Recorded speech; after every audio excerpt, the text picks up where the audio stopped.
The case of Nancy Paola Reyes Gorcys. What led to the crime against the pregnant woman, and what became of the child? The quest for personal happiness and a better life can be long, fraught with difficulties, and doesn't always yield the desired outcome. Many people are drawn to other countries or even the other side of the world in these pursuits. But sometimes, instead of finding the expected happiness, they encounter only pain, deep disillusionment, or even death.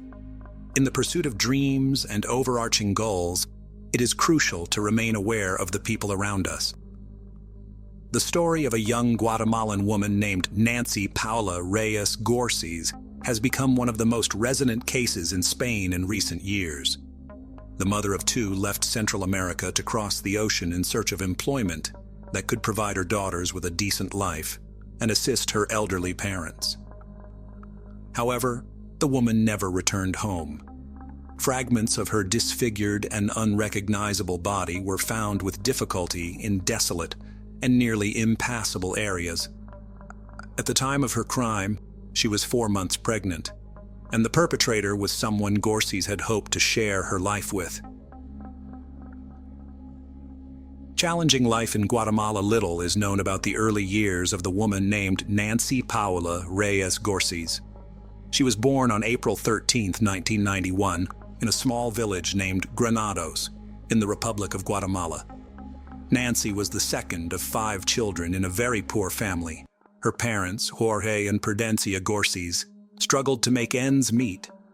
Despite this, they did everything possible to ensure their children received a good education and could live better than they did. After finishing school, Nancy was able to enroll at the university in the city of Villanueva, where she studied business administration and document management. She was a diligent student and graduated with honors. However, despite her academic achievements, significant career prospects did not follow. She worked as a cashier in a large supermarket during her studies and later was promoted to administrator, but her career progression stalled there. During her university years, Nancy lived in an unregistered marriage with a young man, whose name is not mentioned in public records, with whom she had 2 daughters. Unfortunately, this relationship did not lead to a long-term commitment, and the couple separated. The father of the girls subsequently lost interest in the fate of his children and did not provide any financial support. Decision to relocate. Nancy continued to live in her parents' house, now with her own daughters, working at the supermarket and seeing no future prospects. The family barely had enough money for essentials, and something had to change. In 2013, Nancy's older sister emigrated to the United States, where she soon found a good job, married successfully, and settled well. Inspired by her sister, Nancy decided to radically change her life too, but she chose to relocate to Europe, settling on sunny Spain. At that time, she didn't even have enough money to buy a one-way plane ticket, let alone funds needed for initial expenses. For several years, Gorcys worked diligently, saving enough money to finally make her dream come true in the summer of 2018. In July, she bought a ticket to Madrid and promised her parents that she would keep in constant contact so they wouldn't worry about her. She planned to find housing and a job upon arrival. She carried a few €1,000, enough to rent a room, cover food, and the most necessary items until she could secure a steady income. At the time of her departure, Nancy was 27 years old, and her daughters, who stayed with their grandparents in Guatemala, were 7 and 5 years old. Nancy didn't stay long in Madrid. After living in Barcelona for some time, she moved to the city of Ciudad Real, the center of the Spanish province of the same name. She called home almost daily, asking about her family's well-being, and she regularly sent money home, which increasingly helped her parents not only fully support themselves and her daughters, but also to renovate their old house. Nancy mentioned she didn't have an official stable job and was making ends meet through odd jobs, like cleaning in affluent homes or caring for the elderly and sick. Nancy never complained about the hardships, On the contrary, she told her family that Europe offered more opportunities, and she could never have earned as much back home, even working around the clock with no days off. It seemed she was completely satisfied with how her life was unfolding, and even spoke of eventually bringing her daughters to Spain once she saved enough to rent a spacious and comfortable home for the whole family. A fateful romance. For a while, Nancy didn't share much about her personal life, claiming she simply had no time due to work. But in the spring of 2020, she admitted to her parents that she had met a man with whom she had started a romantic relationship. His name was Carlos Andres Bustamante, and they had met by chance while Garcés was looking for new rental housing. As they resolved this issue, the couple grew closer and eventually started living together. Carlos was a year older than his beloved and, at the start of their relationship, did not have a steady income, surviving on random small jobs. In fact, Nancy was the main breadwinner in their relationship. She paid for housing and bills and often gave Carlos money for his personal needs and expenses. However, she never complained to her family about this, so her parents were confident that everything was fine, and their daughter had met a good man with whom she lived in love, harmony, and abundance. By that time, Nancy's two younger brothers had also moved to Spain, with whom she kept in touch. She was particularly close to Dennis, the youngest brother, who had even met Carlos personally and found him likable. At the end of June 2020, Nancy and Carlos decided to move to the resort city of Santander, located on the Atlantic coast. In a phone conversation with her family, Nancy mentioned that the climate was warmer and better there, and she saw more job prospects. However, at that time, certain difficulties began to appear in her relationship with Carlos, which he tried not to discuss with anyone. Bustamante turned out to be jealous, temperamental, and quite cruel. Moreover, he lacked any career ambitions and was completely satisfied being supported by a woman. Most alarmingly, he abused alcohol and occasionally indulged in forbidden substances, although he constantly tearfully promised to quit and find a stable job. Garcés was openly doubting whether to continue her life with this man when she discovered she was pregnant. Carlos was thrilled by this news and swore that from now on, their life would change for the better, but in reality, things only got worse. He continued to drink and use drugs, taking money from his civil wife or asking his mother for it. Moreover, he began to physically abuse Nancy, something she tried to keep from everyone. Alarming signals. On the evening of August 12th, while Nancy was video chatting with her parents, they suddenly heard Carlos loudly shouting and berating their daughter, demanding to know who she was talking to. He didn't believe her when she said she was speaking with her mother and snatched the phone from her hands. After verifying the truth by looking at the screen, he simply threw the device onto a chair and walked away. The next day, the situation repeated itself. Carlos again grabbed the phone from Nancy's hands while she was talking to her parents and daughters. He demanded to see who she was speaking with, insulted her, and even threatened harm. A frightened Nancy later explained to her relatives that her partner was just overly jealous and tried to reassure them that everything was fine. Her parents, however, tried to persuade her to contact the police, but she insisted that she could handle the situation herself. However, on August 17th, during a candid phone conversation with her sister, Garcés ominously stated that if anything happened to her, or if she suddenly died, Carlos would be solely to blame. Her words were chilling, but she did not elaborate further, only asking her sister to take care of her children if needed. This was the last time her sister heard Nancy's voice. Mysterious disappearance of the pregnant woman. On August 20th, around 2 in the afternoon, Nancy sent a text message to her father, promising to call later that evening, but she never did, nor the next day, which was unusual for her. She also did not respond to calls from her family, prompting them to try contacting Carlos, but he did not answer his phone either. Since the couple had recently moved to Santander and had no friends there, and Nancy's brothers were on the other side of the country and couldn't quickly arrive to check on her, the situation was alarming. A few days later, a strange message came from Carlos's phone stating that he and Nancy had argued and decided to split up. Allegedly, she had packed her things and left in search of a separate apartment, was ignoring his calls, and he had no idea where she might be. Her brothers then suggested that Carlos should immediately come to Ciudad Real so they could go to the police together and file a missing person report. Carlos readily agreed, but as expected, he never showed up, did not file the report, and on top of everything else, he too stopped communicating with the Gorsay's family. Mother knew everything. The relatives of the missing woman themselves contacted the police to report her disappearance. Meanwhile, through Nancy's friends, her brothers found the address of Sandra Bustamante, Carlos's mother.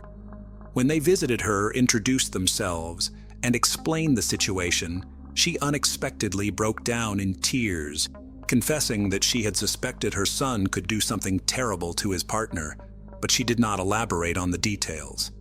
Sandra also had no idea where her son and future daughter-in-law were. Carlos wasn't answering her calls but only sent brief messages asking her not to ask questions and to give him some time. She liked Nancy, but knew her son too well and understood what he was capable of. The next day, Sandra was called in for questioning at the police station.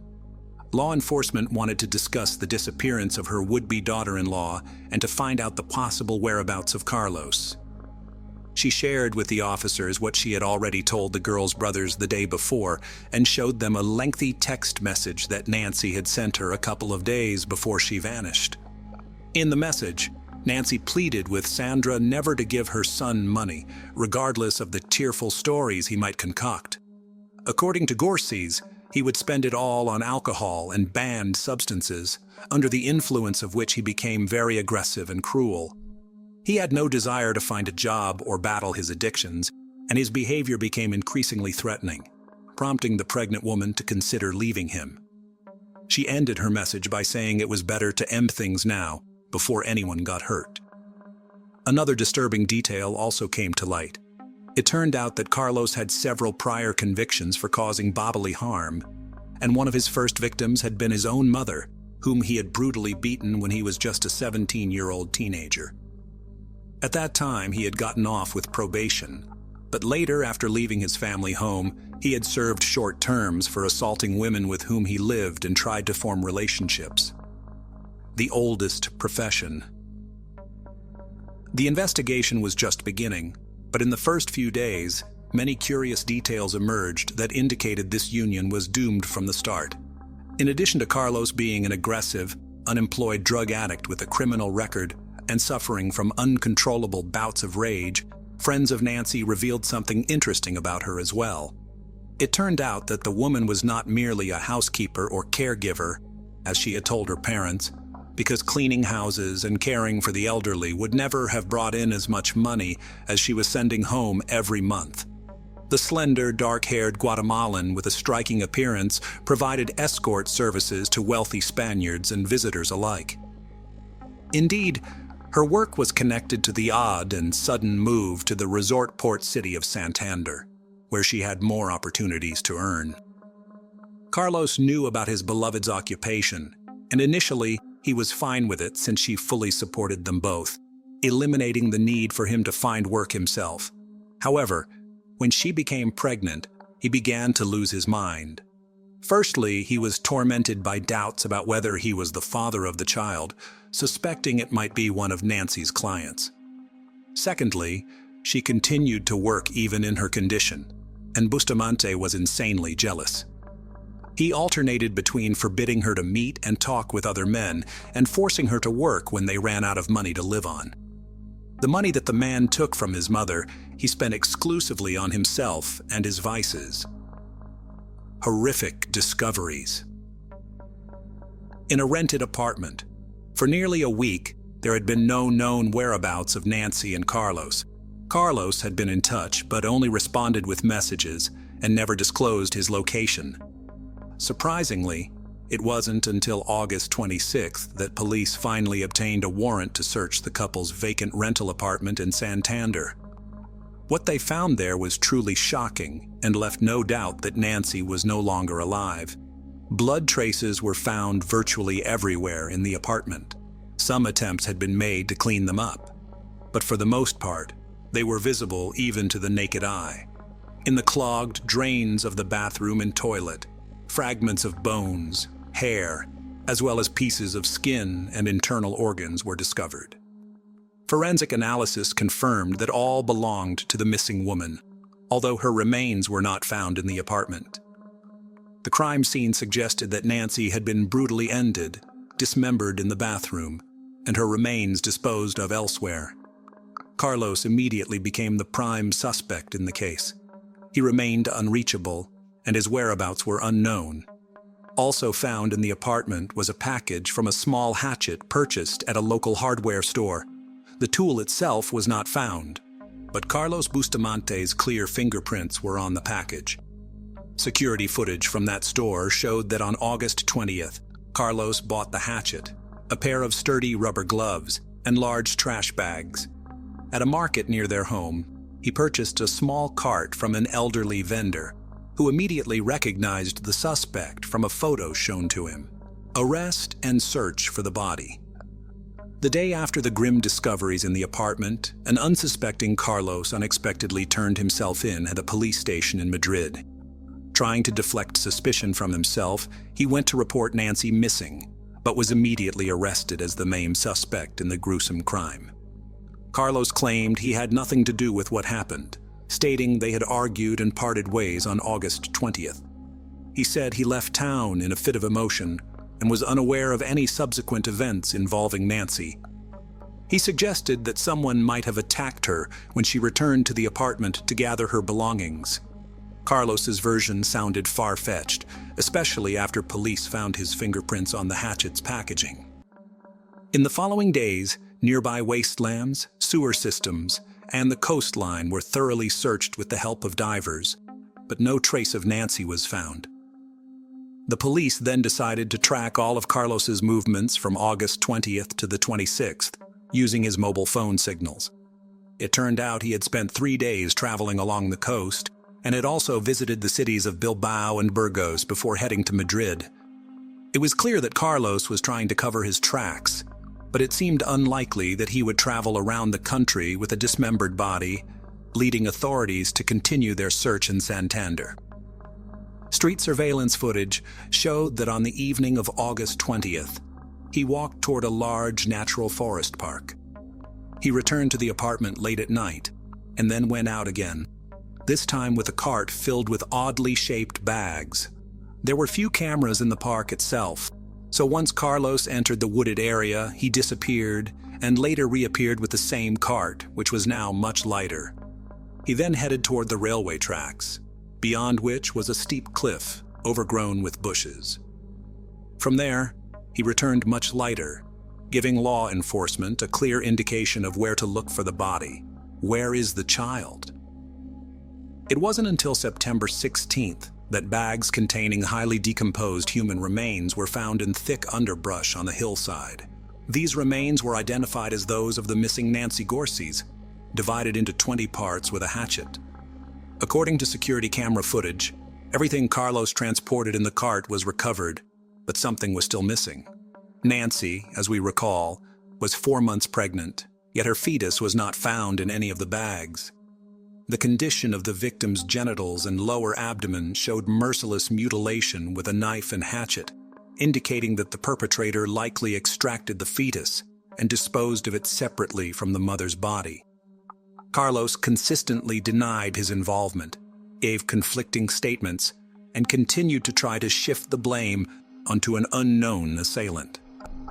However, traces of the victim's blood were found on his clothing and shoes, which he attempted but failed to completely wash off. Despite Bustamante's refusal to admit guilt, investigators were able to piece together the chain of tragic events and the full scenario of the crime. Forensic experts believe that on the afternoon of August 20th, following an argument, the man brutally beat and strangled his pregnant partner in the kitchen, where traces of blood were found on the floor and walls. Carlos then moved Nancy's body to the bathroom and went shopping at a hardware store and the market. In the bathroom, he divided Nancy's body into 20 parts using a hatchet and a large kitchen knife, placed the pieces into bags, and loaded everything into a cart. He then went to the park, looking for secluded places to dispose of the body. Late at night, he left the apartment with the cart and followed a pre-planned route deep into the park, scattering the bags in various locations, hoping they would never be found. Trial and sentence. The whereabouts of the fetus Carlos removed from Nancy's body remain unknown. He denied his guilt and claimed he loved her.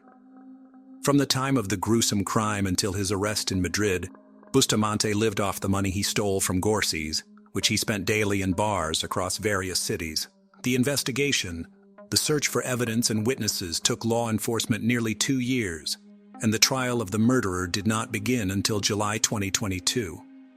In November of the same year, Carlos was found guilty of the premeditated brutal murder of Nancy and her unborn child, as well as the dismemberment and desecration of her body. However, many considered the sentence handed down to the murderer to be too lenient. Bustamante was sentenced to 25.5 years in prison, and he was also ordered to pay financial compensation of 150,000 euros to the parents and daughters of the deceased woman. Today, our story repeats the biblical story of the first crime on earth. As the book of Genesis states, "And Cain rose up against his brother Abel and killed him." This occurred after Cain had sacrificed to the Almighty the fruits of the earth, and Abel the firstborn lambs. To the disappointment of the older man, God accepted the younger man's sacrifice and rejected his gifts. Driven by selfish jealousy, Cain called Abel to the field and there took his life. But unfortunately, even in the modern world, because of unhealthy jealousy, the older brother can kill the younger one. The end of June 2010 was very difficult for the family of Donna and Samuel Eckerd. Their 19-year-old son Sean was missing. The night before, Sean had a fight with his older brother Stanley and left the house slamming the door. Sean had never previously allowed himself to leave the house for long periods of time without his phone or informing his mother. Late that night, the whole family was alarmed by the young man's disappearance. But officially, the search for the boy began only 24 hours later. Missing person notices with photos of smiling, blonde-haired Sean were posted at all stations, in supermarkets and along the streets. But even after 2 days of searching, there were no results. The police had their hands up in the air as they continued their search. For more than 2 days, Sean Paul Eckerd was officially missing. Relatives, acquaintances, and a few friends gathered a team of activists who day and night combed local establishments, interviewed random passers-by, and minute by minute reconstructed the route of the guy that night. The police, without stopping the search, began to look more closely into the habits and rhythm of the Eckerd family, to reconstruct the sequence of events leading up to Sean's disappearance. Donna and Samuel Eckerd married with a history of family relationships. They had 6 adult children from previous marriages. After experiencing difficulties and setbacks in their early unions, they found their safe haven in each other's company and settled in San Diego, California. They rented a large, good-sized family home and attended the local church on weekends without fail. The family was devout and lived a quiet and unsociable lifestyle.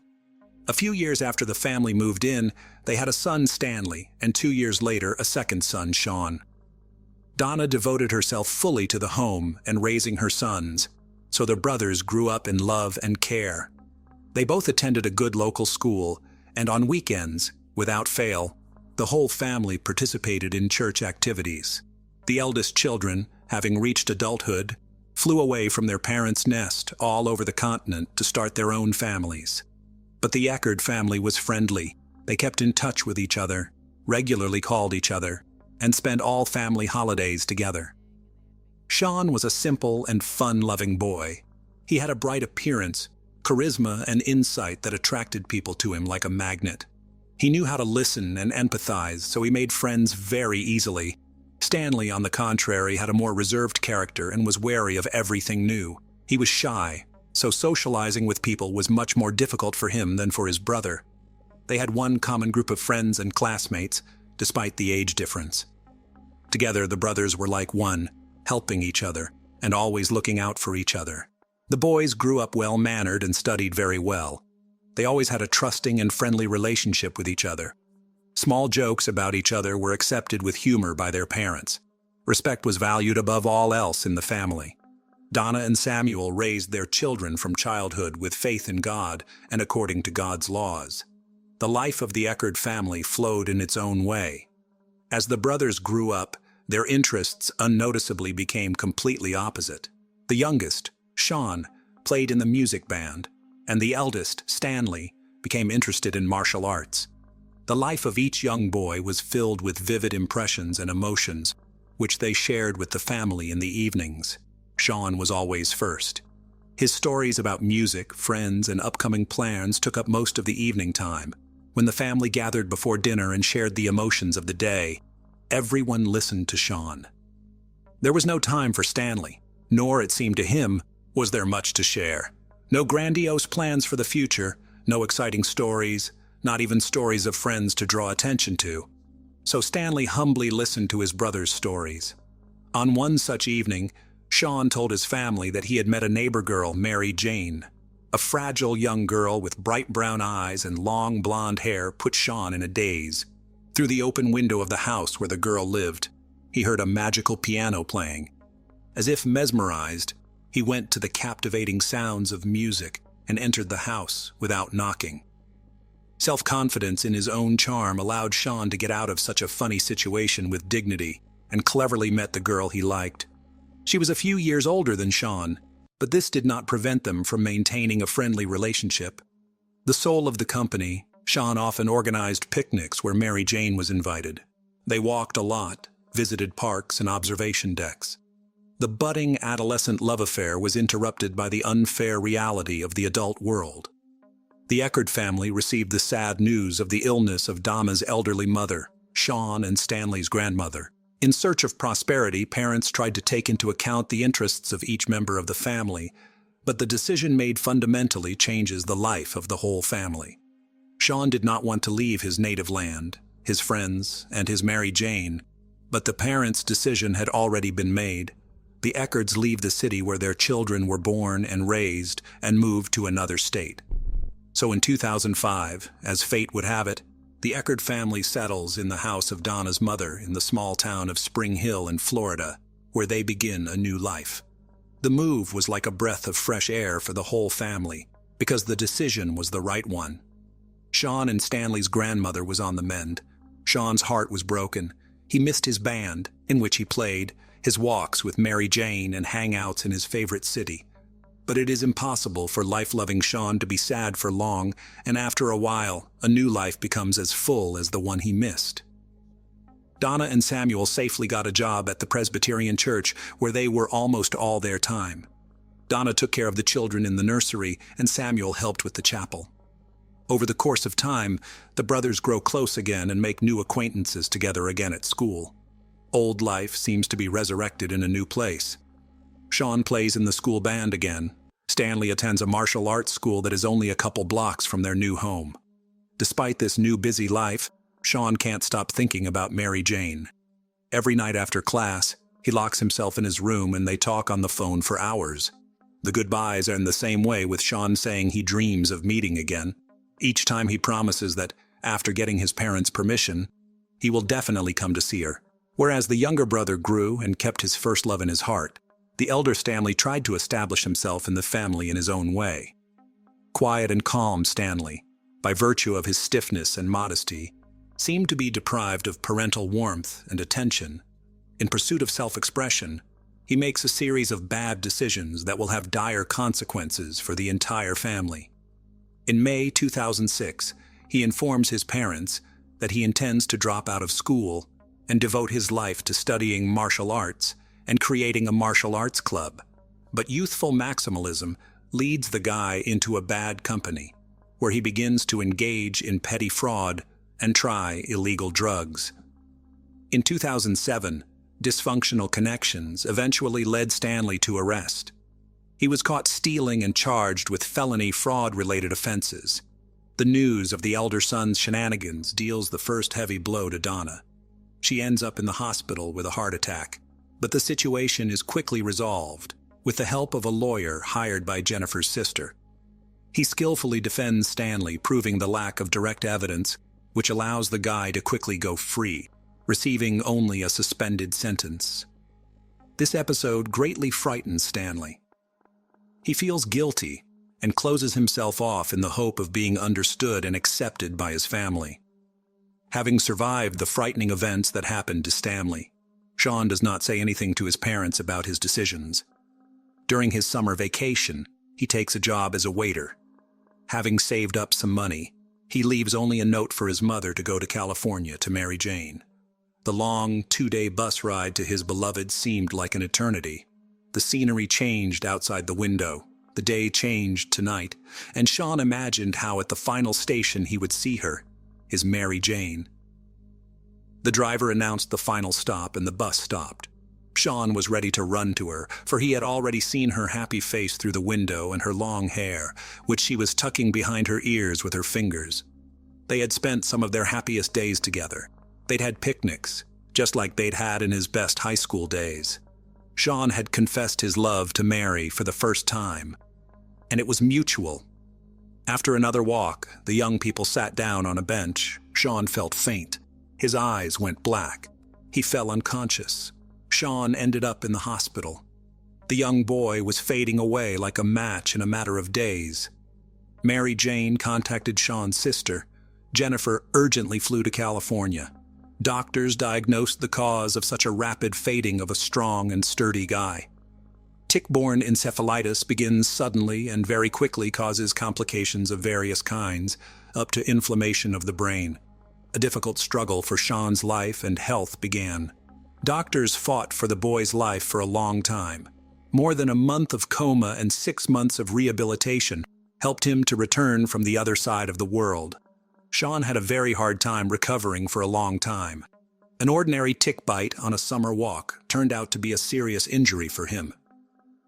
Jennifer took her brother back to Florida, where he faced therapy and a long recovery. Mary Jane was left to wait. Again, the only source of communication for the lovers was the telephone. A series of troubles and unexpected illnesses brought the Eckerd family together. Donna does everything impossible to completely rid her beloved son Sean from the consequences of a serious illness. She carefully monitors his diet and exercise. Such attentive care leads to a full recovery of Sean and to Stanley's inner resentment and jealousy, which he nurtures in bits and pieces. After a while, Sean regained his strength and returned to his studies in music. In 2009, he finishes his studies and dreams of going to his Mary Jane to return together and introduce her to his parents as his favorite. But Sean's plans are not destined to come true. Stanley introduces his brother to his dream girl, Samantha Rowe. Samantha, a native of Florida, quickly found a common language with the two brothers.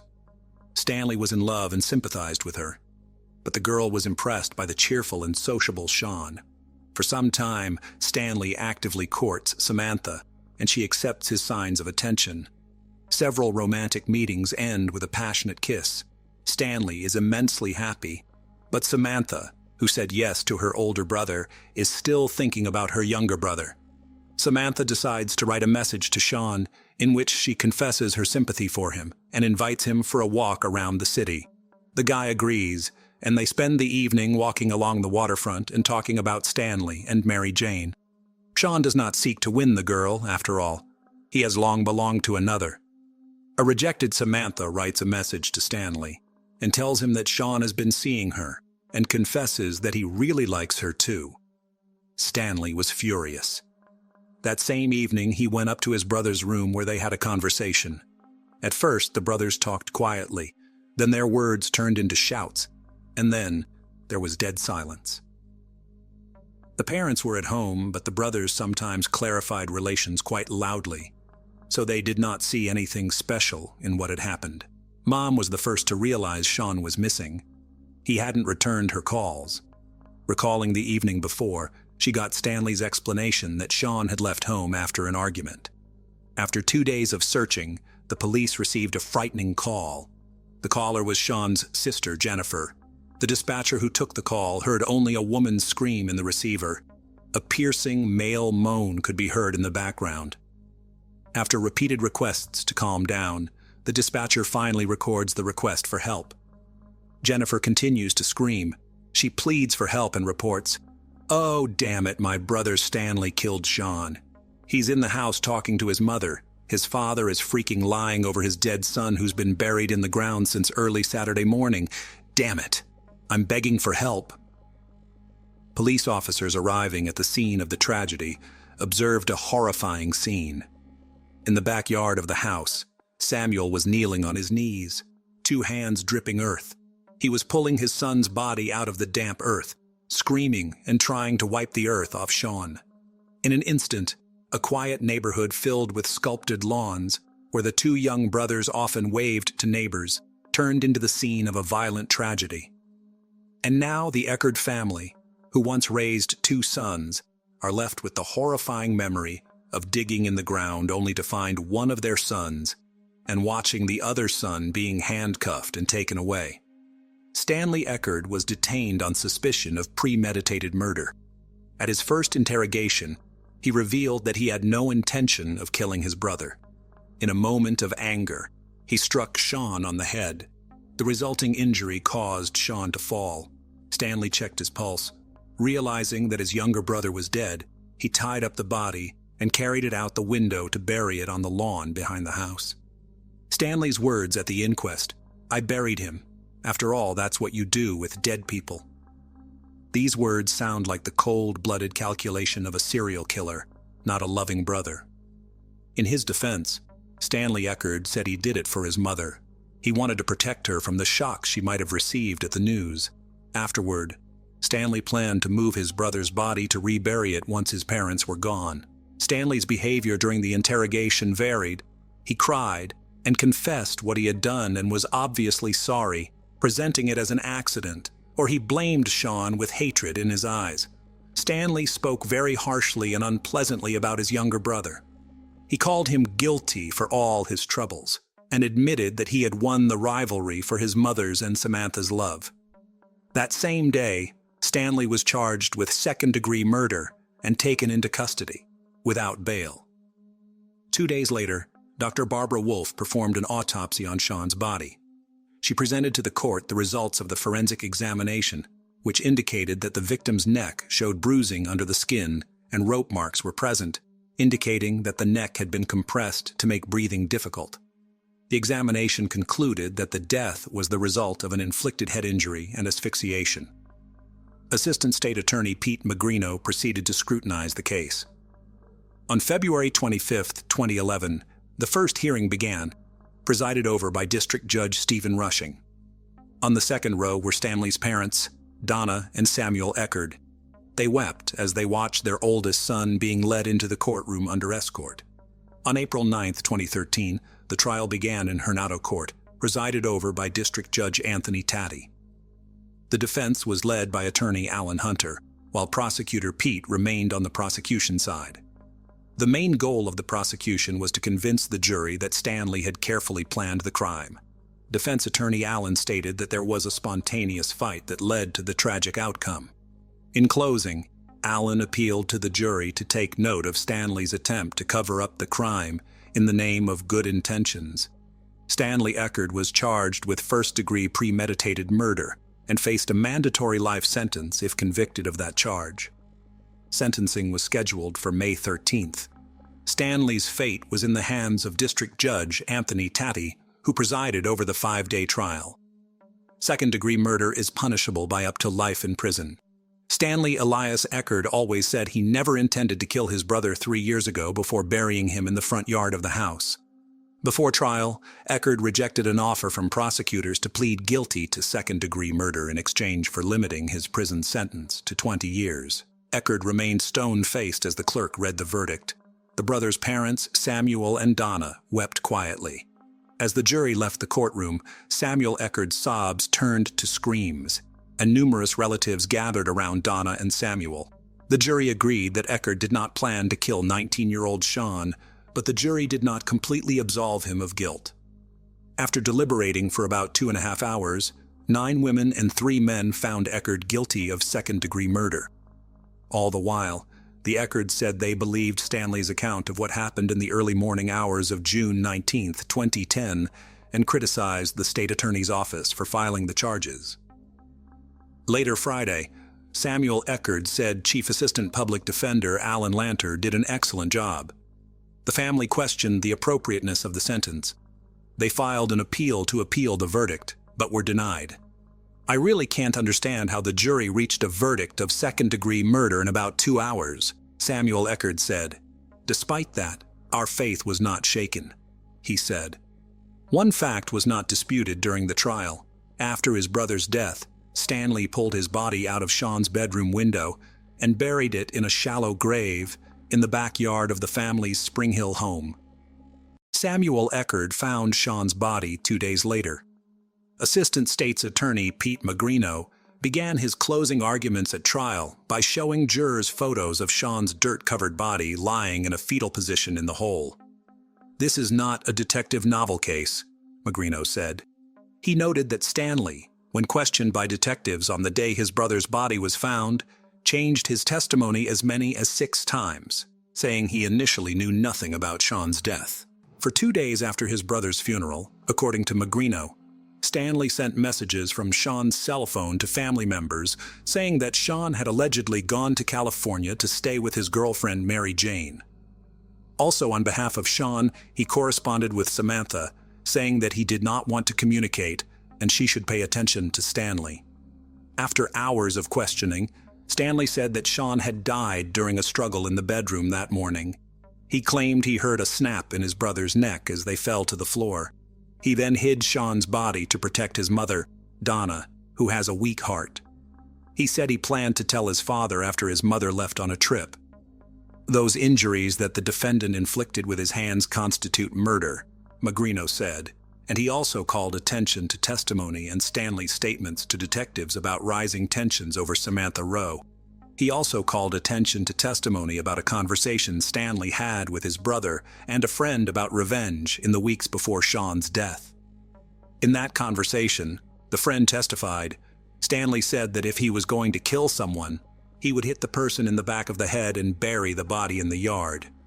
That evidence was tenuous at best and could not dispel reasonable doubt, Alan Lanter told the jury. "A crime involves an act with an intended result," Lanter said. Yes, he was involved in his brother's death, but he didn't kill his brother. Lanter pointed to testimony from a forensic pathologist who said the blow to the head, combined with other factors, Sean's high blood alcohol content and possible lingering brain swelling due to encephalitis, likely led to his death. The pathologist also testified that hitting his head on the bedroom nightstand when the 2 men fell could have been enough to kill Sean. Lanter reminded the jury of the testimony of Donna Eckert, who said that Sean suffered from severe mood swings after suffering from encephalitis. At one point in her testimony, Donna Eckert called Sean's death an accident. The jury also could have found Stanley Eckert guilty of third-degree murder or manslaughter. Calling the case a pardonable homicide, Lanter asked jurors not to let gruesome photos of Sean's body and Stanley's poor decision to bury him in the yard distract them from what led to his death. "Stanley Eckert did something horrible after Sean died," said Lanter, "but he's not a murderer." During the final sentencing, excitement gripped the Eckert parents. Judge Anthony imposed a sentence of 50 years in prison without parole. The parents were broken. One miserable day had taken 2 sons from them at once. The cold-blooded murder of an innocent man and even a brother is clearly beyond the bounds of adequate human response. In the biblical story, the brother-killer Cain was banished from paradise as punishment. But he solved the problem differently, eliminating the source of his remorse. The Case of Shannon, Christian and Christopher Newsom, the tragic end of 2 college students. Have you ever heard the saying that hesitation is akin to death? In our story today, this takes on a literal meaning as the negligent delay by police officers cost the lives of 2 young people. During the subsequent legal proceedings, it was repeatedly stated that the officers followed protocol and waited 24 hours from the time of the missing persons report. However, it was during these critical hours that the couple endured a tragic end under extreme cruelty. The case of Shannon Christian and Christopher Newsom is cited as one of the most notorious and brutal in the history of the United States. It shook the nation twice, first in 2007 when the crimes occurred, and later in 2011 when the sentences handed down to the gang members were challenged and appealed. This complicated legal battle led to the enactment of two laws. These laws restrict attorneys and defendants from casting the victims in a negative light and abolish the requirement for a jury's unanimous verdict to be approved by a judge. In this harrowing tale, there were 2 innocent victims and 5 merciless criminals, with the motive for the heinous act being a simple robbery. Let's delve into the details of this tragedy, piece together the chronology of those horrific events, understand the role of each participant, and explore whether this tragedy could have been avoided and the young lives saved. Who were Shannon Christian and Christopher Newsom? Hugh Christopher Newsom Jr., commonly known as Chris, was born on September 21, 1983, in Knoxville, Tennessee, to Mary and Hugh Newsom, in a loving, large family. As the youngest child, he was adored by his family. Chris was athletic in his youth, particularly excelling in baseball during his school years. His coach believed he had a bright future in the sport, but a severe injury and a prolonged recovery process ended his promising athletic career. Nevertheless, Chris was a man of many talents. He was an excellent artist, played guitar, had woodworking skills, and was knowledgeable about cars and motorcycles. Dreaming of becoming a mechanic in his youth, Chris's passion for carpentry eventually took precedence. After high school, he attended the prestigious University of Tennessee, where he was a diligent student and ranked among the top of his class. Shannon Gale Christian was born on April 29, 1985, in Nacogdoches, Texas, the younger of 2 children to Dina and Gary Christian. She was raised alongside her older brother Chase, with whom she shared a close and affectionate bond. Notably, Dina had been diagnosed with infertility in her youth, and the birth of her 2 children was considered nothing short of miraculous.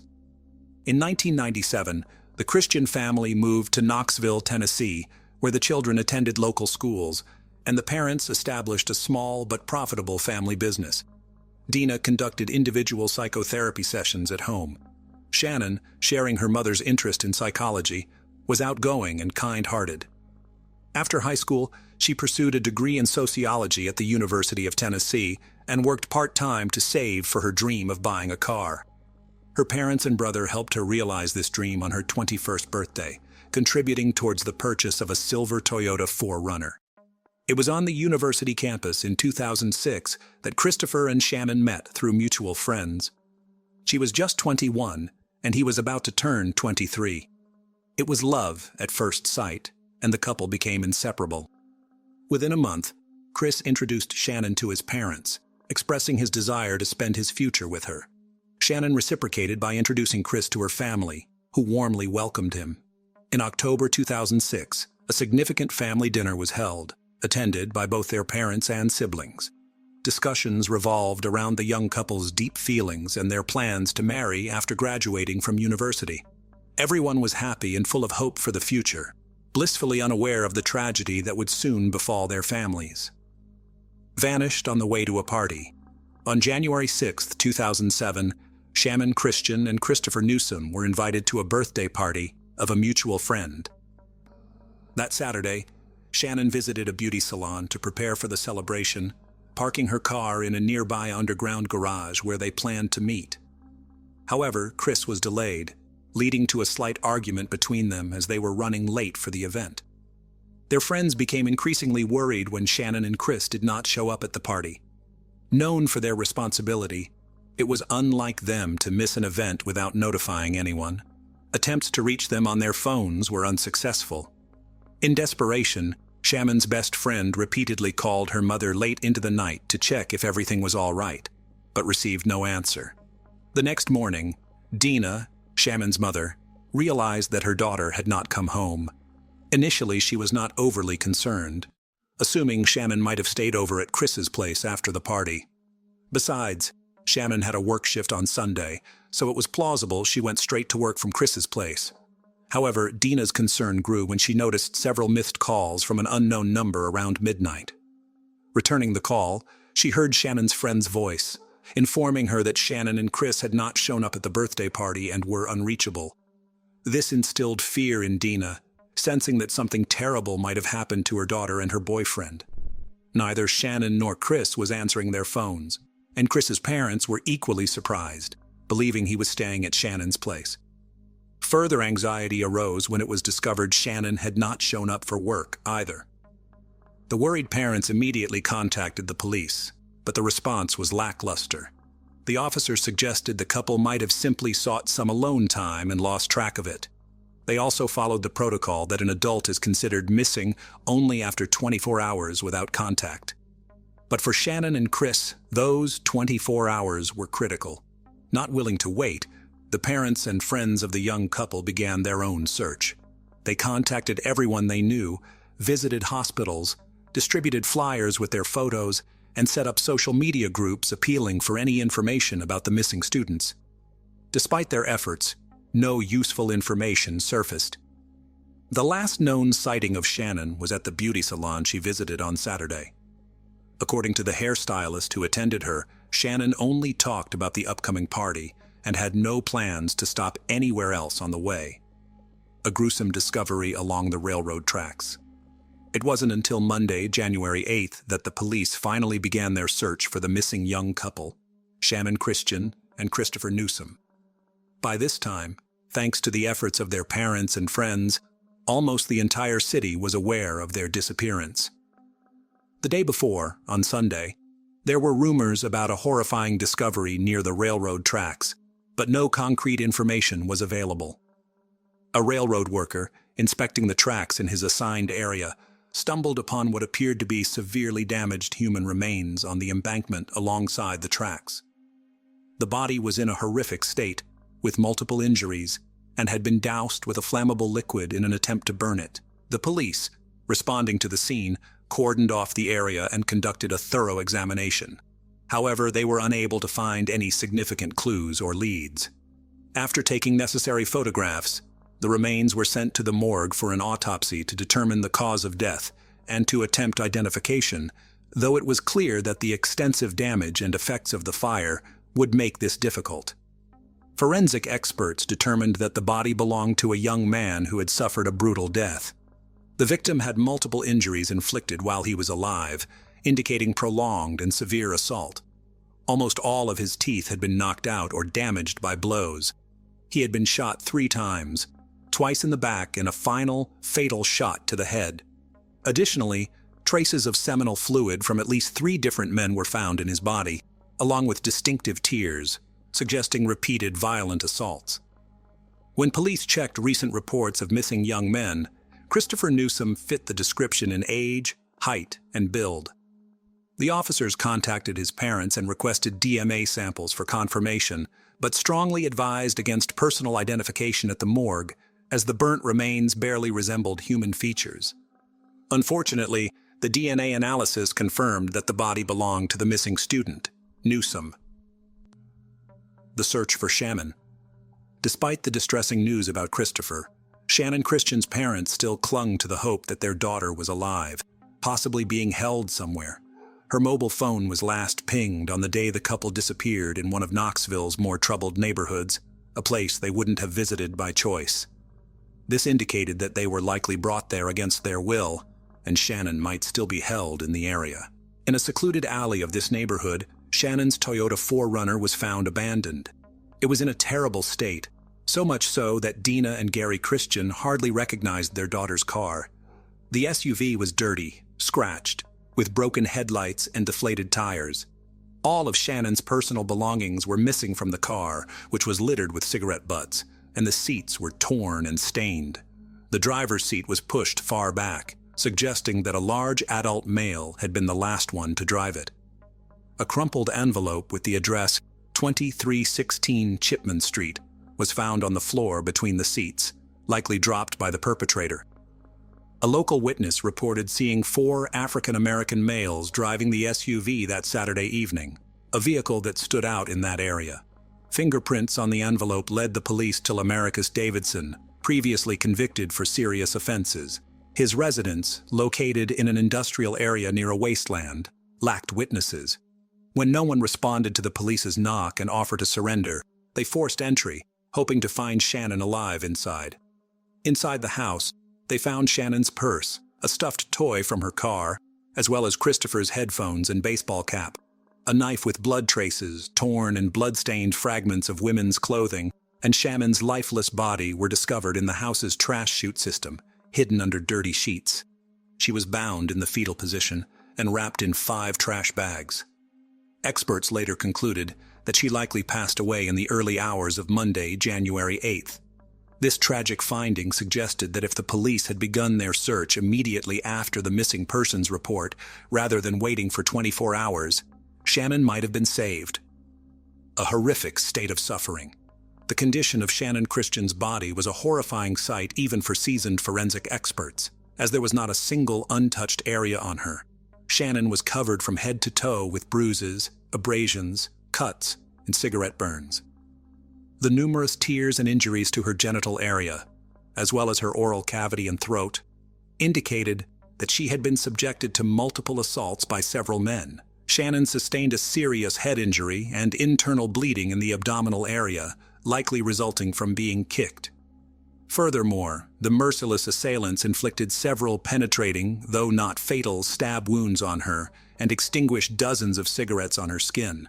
In a brutal attempt to destroy DNA evidence on her body, the perpetrators doused her with household bleach, paying particular attention to bleeding wounds and her genital area.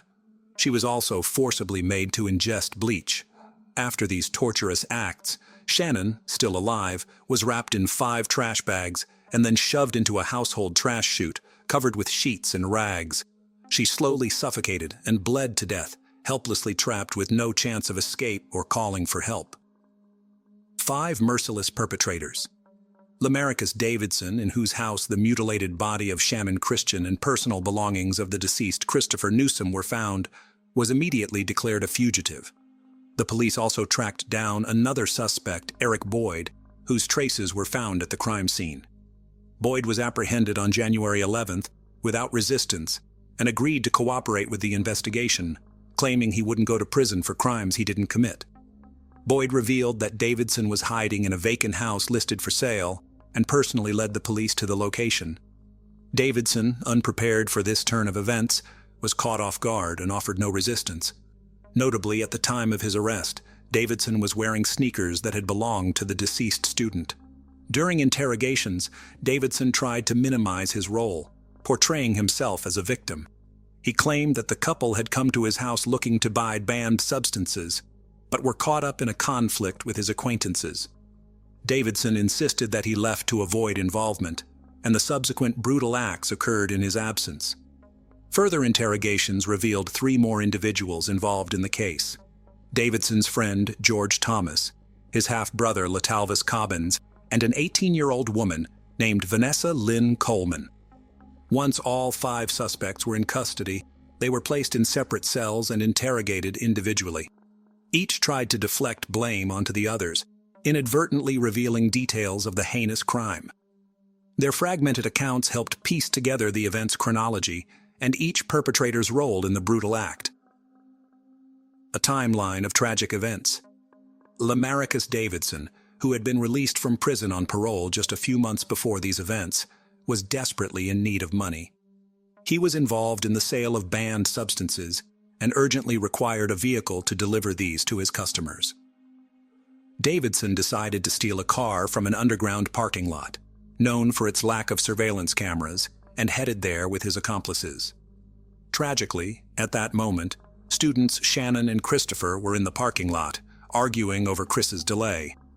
The criminals, deciding to leave no witnesses, forced the couple into the trunk of a car at gunpoint. The pair was taken to Davidson's house, where they were brutally beaten and repeatedly assaulted. After midnight, a barefoot and undressed Christopher was again forced into the trunk and taken to the railroad tracks. He was ordered to walk on the stones before being shot twice in the back. His torment was ended with a final shot to the head. His body was then doused with a flammable liquid and set on fire, in hopes of destroying any evidence that could lead to the perpetrators. Having dealt with Newsom, the criminals returned to the house where Shannon remained bound. She endured horrific cruelty the next day, leaving her without a single uninjured area on her body. The sadists concluded their torture by dousing her with bleach and packing her, still alive, into plastic trash bags, where she slowly suffocated. The exact moment when young Vanessa Coleman joined the group was unclear.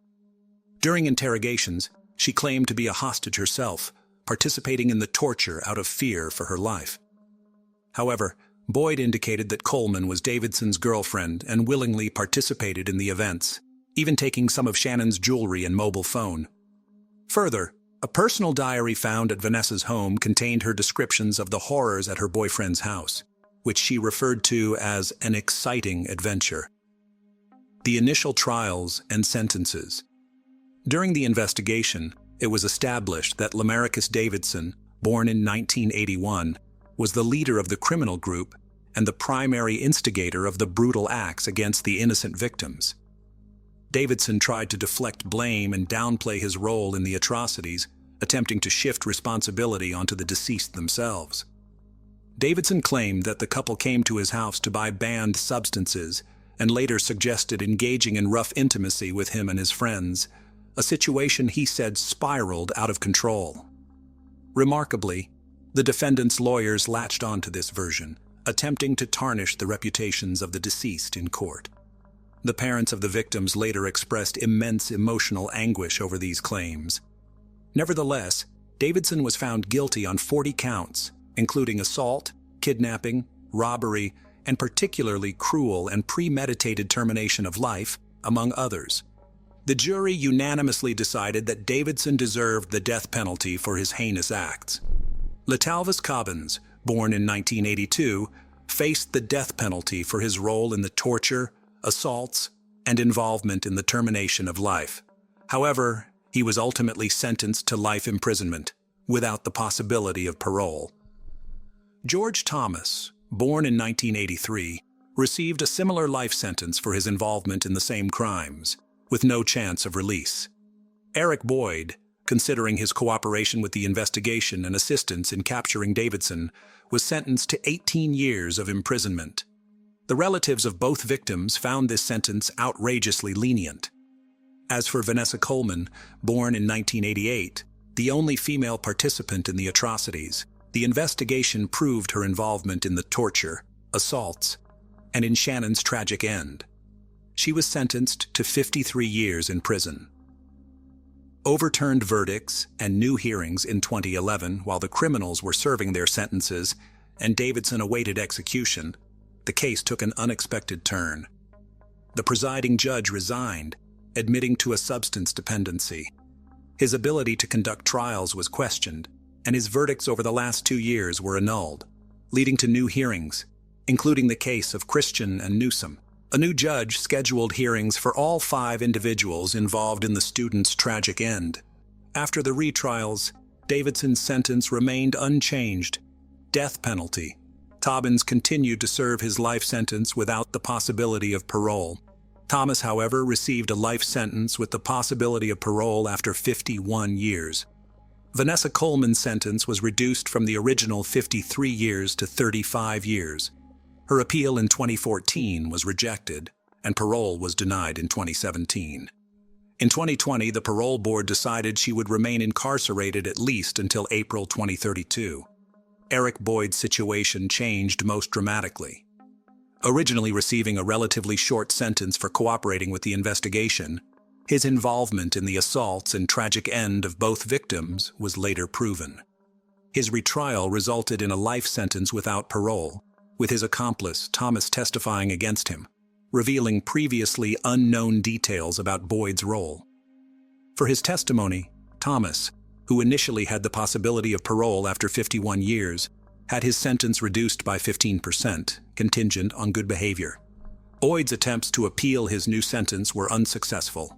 He is currently serving his sentence in the Bledsoe County Correctional Complex. Davidson remains in the maximum security Riverbend institution, awaiting the execution of his death sentence. Public reaction and the case's impact. As previously mentioned, This trial garnered significant attention, widely covered in the press, and leading to the enactment of two laws.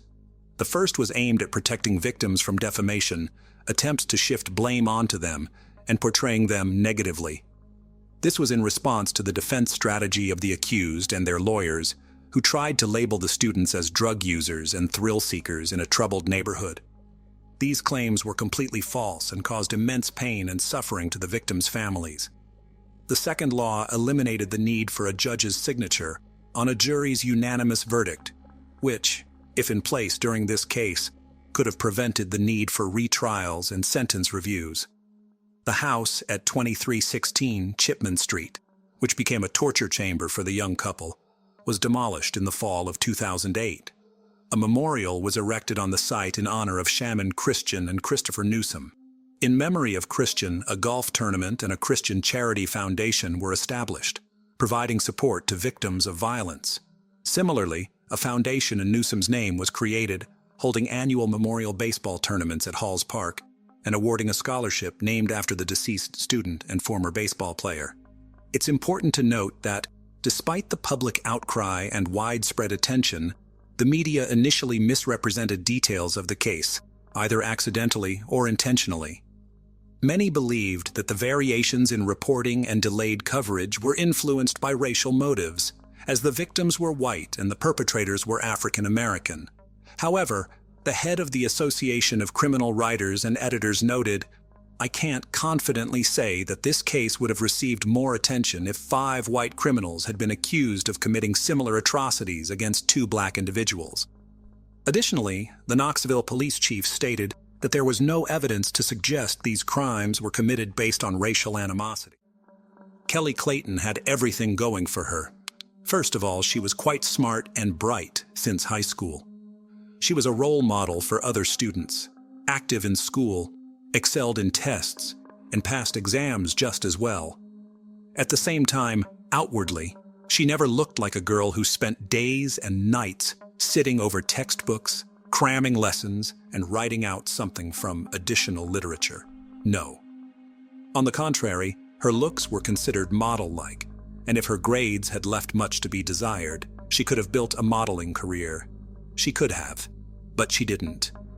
After high school, she went to Teacher Training University to become a chemistry teacher, the insane pride of her parents, but only for the first few years of university.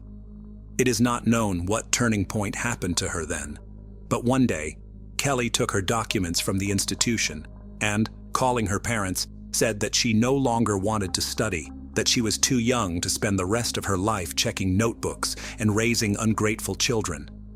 If she wants to, she will definitely return to her educational endeavors. In the meantime, she wants to travel and live life to her heart's content. Not the best idea, according to her parents, who were so upset that they didn't communicate with their daughter for 6 months. But perhaps if it wasn't for this desperate act, Kelly would never have met Tom Clayton. They met at a party of mutual friends and the young man really liked the girl. Firstly, he, from the first minutes of acquaintance, began to court Kelly and show signs of attention. And secondly, Tom had a beautiful appearance and athletic physique. And all because the guy was a hockey star.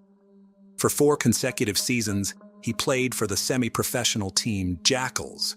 And in it, he was considered a strongman, a player who was able to break the opponent's ribs only if he did not approach the gate. But only a sports career, and especially built on strength and aggression, will someday fail, and Tom had to put the stick in the far corner and enjoy hockey only from the stands or from the couch, watching his favorite team on the TV screen. The couple had to move on with their lives, and first they returned to New York, where they got married, then moved to North Carolina, and then moved to the tiny town of Cato, numbering only a few thousand people. There, Tom franchised a company to rebuild houses after fires or disasters, and worked in a related profession for a friend's company. As for Kelly, after dropping out of university, she worked as a waitress, only changing places, and now she had 2 children. However, Tom was earning well enough, and Kelly could quit her job at any time and take care of her beautiful daughters, but she still believed that extra money would never be superfluous. Besides, She could use it to buy toys for her children and spoil them in every possible way. On September 28, 2015, Tom, as usual, went to play poker with his friends the Millers. He never took his wife to such events. Playing for money implied certain skills and experience in the game. Besides, someone had to stay at home with the children, and a family trip would have turned such gatherings into a noisy buffoonery and would not have brought any pleasure from gambling. That evening, Tom was not lucky in the game, but he did not get up from the table, but on the contrary tried to win back and offered anyone who wanted to stay to play until morning, but no one supported him, and he went home. At home, however, a terrible picture opened before him. His beloved wife was lying in her own pool of blood, badly beaten and, at first glance, was not breathing. Tom panicked and ran through the rooms looking for his children, and luckily they were fine, but very frightened. He grabbed his daughters and headed to his neighbor Derek's house, trying to make sure the children didn't see their mother's mutilated body, and already from the neighbor's house, he dialed the police number. The officer who arrived on the scene found Tom sitting on his knees in front of his wife's body, trying to give her artificial respiration. Only the EMTs were able to pull the man away, who voiced the terrible and unpleasant information. Kelly had been dead for a long time, and neither they nor he could do anything to help her. All 2 floors of the house were drenched in blood. A major mess was in the bedroom. Apparently, there had been a struggle between Kelly and the perpetrator who had committed his atrocity, despite the fact that there were children in the house at the time. Kelly was pushed down the stairs, evidenced by the knocked-down banister, and beaten on the head with a blunt object until they were sure she was dead. There were no hints of knife or gunshot wounds. The policeman who filmed the crime scene noted to himself that Tom was shocked by what had happened and seemed lost in space.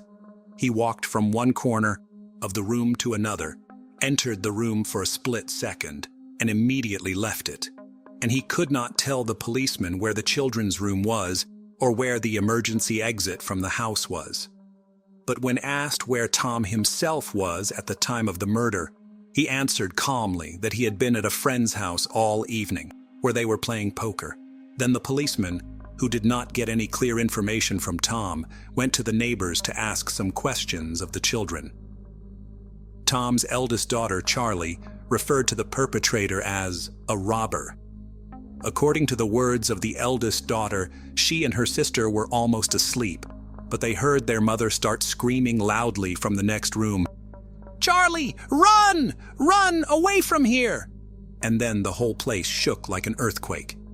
The girls, after listening to their mother, cautiously went out of their room, but saw the criminal leaning over their mother and beating her with what appeared to them to be a hammer. The girls ran back into the nursery, closed the door with a small nightstand, and hid under the bed. It was a good thing. The criminal wasn't looking for them, because that nightstand, as the policeman pointed out, was so small that it would hardly have apprehended a burglar. Say, what did this burglar look like? Well, he was a big one, like a bear. That big? Wow, what was he wearing? Blue jeans and a black shirt.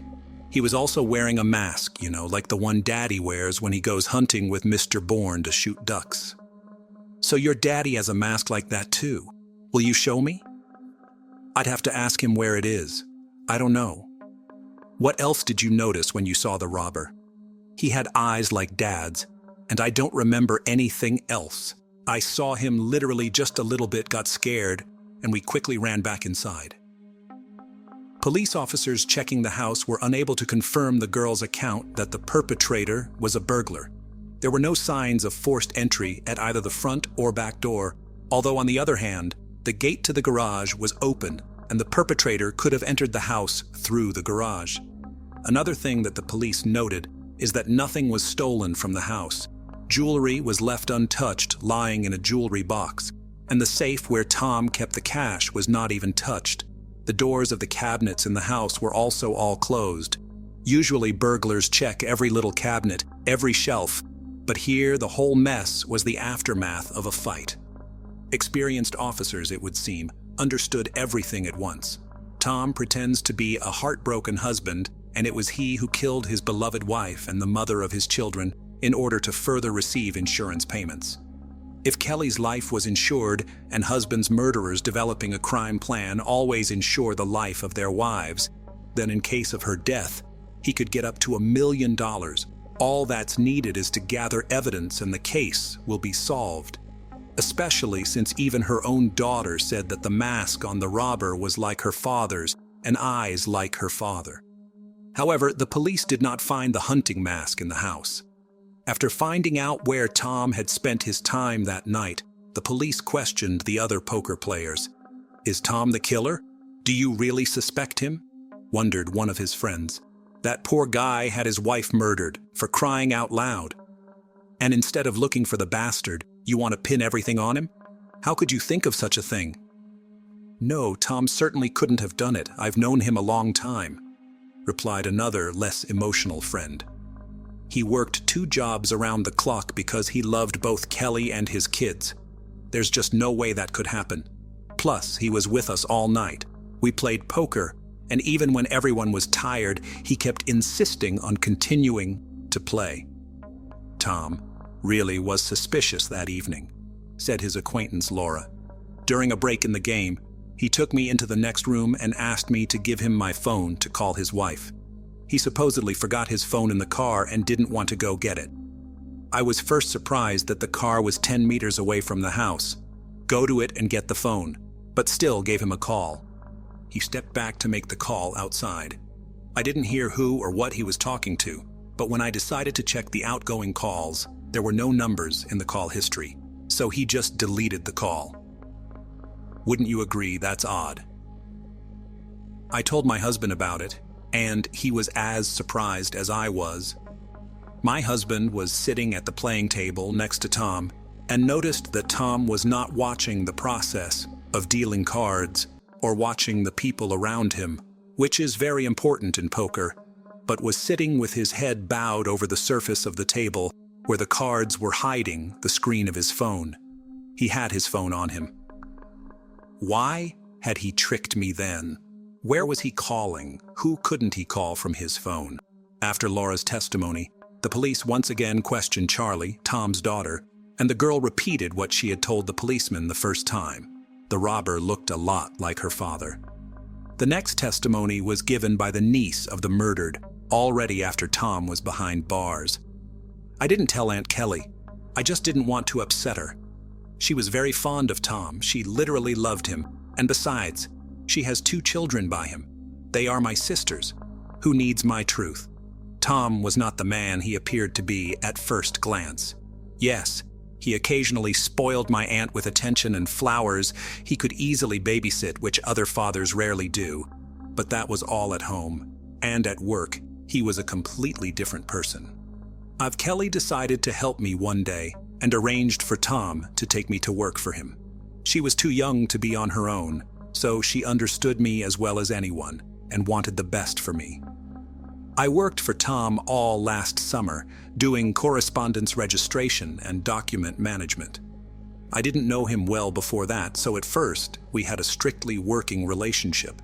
Then he got drunk somewhere and came to the office in that state. There was no one there but me and him, and for some reason he started to tell me that his family was fictitious. He loves his daughters very much, but he doesn't care about his wife, and he hasn't had any feelings for her for a long time. He's even had a few affairs on the side during their marriage, and even considered leaving Aunt Kelly. But he didn't, simply because he was afraid that a divorce might leave him without a house and without money. Looking ahead, it is important to note that some of the interviewed female participants of that evening's poker game confirmed the words of Kelly's niece, that Tom was not such a faithful husband and had a sexual relationship with 2 women who were also playing poker that night. In addition to the information about Tom's promiscuous life, Kelly's 16-year-old niece also told about another employee of Tom's firm, Michael Beard. Michael was doing repair work on houses after the fire, and he was doing a good job. But there was one moment in those houses where Bird worked constantly missing things, and if the first few times Tom did not believe his customers, referring to the fact that during the fire, the owners could lose something. Then, when the accusations of theft began to be repeated for the third and fourth time, there was no doubt. Michael Bird not only restores the floor and walls, but also steals. Plus, in addition to stealing, there were complaints that Michael was allowing himself to come to work drunk. I was in the office when Michael's stealing came to light. Tom could yell at his employee and kick him out on the street. He was upset with his subordinate's behavior like that. He kept asking him, "How could you?" Or, "Haven't you thought about your family? Where are you going to work now?" After the incident, Tom fired Bird, but still called companies he knew and offered them to hire his former employee. Tom recommended Michael, and when all his options were exhausted, Tom took Bird in to help with the household, cutting the grass, watering the plants, doing minor repairs around the house. The detective called Michael Beard in for questioning. He said he only stole because he and his family needed the money. Tom was very good to me, defended me to the end, but I know it was my own fault. He has a very good wife. She fed me when I worked for them, even though she really shouldn't have. She also gave my children clothes that her daughters had grown out of. I am very grateful for all they have done for me. I feel so bad for Kelly. When I heard about her death, I couldn't believe my ears. I felt so bad. I even went to church and prayed for her to go to the best of all worlds. The police did not find anything strange in Michael's story and let him go, but the interrogation of his wife, Mrs. Bird, made the police doubt his words.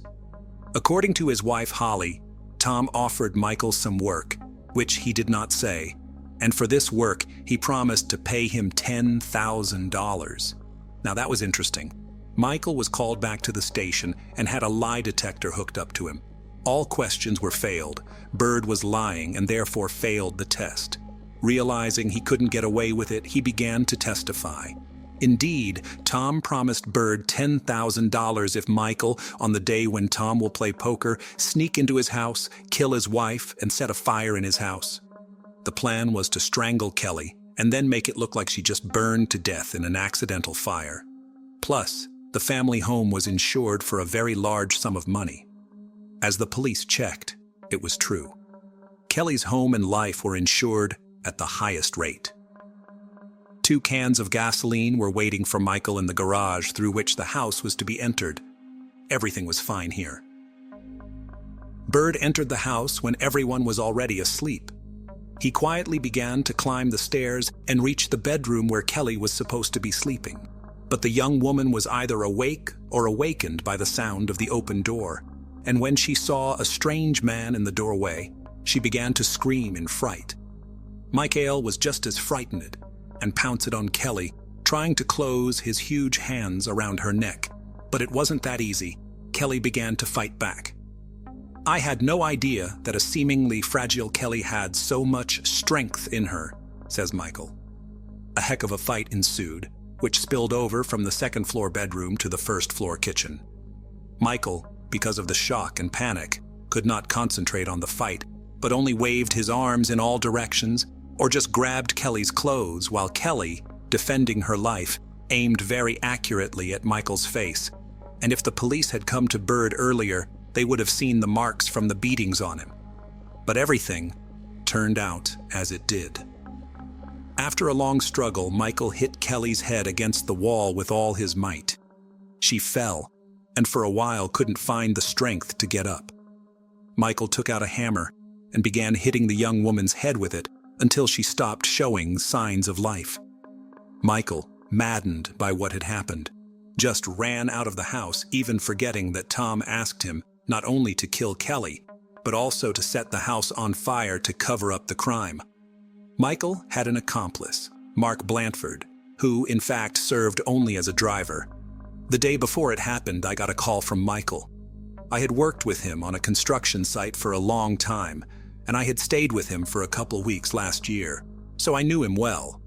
I knew Michael was into petty theft, so when he called me and asked me to drive while he broke into someone's house, I wasn't surprised.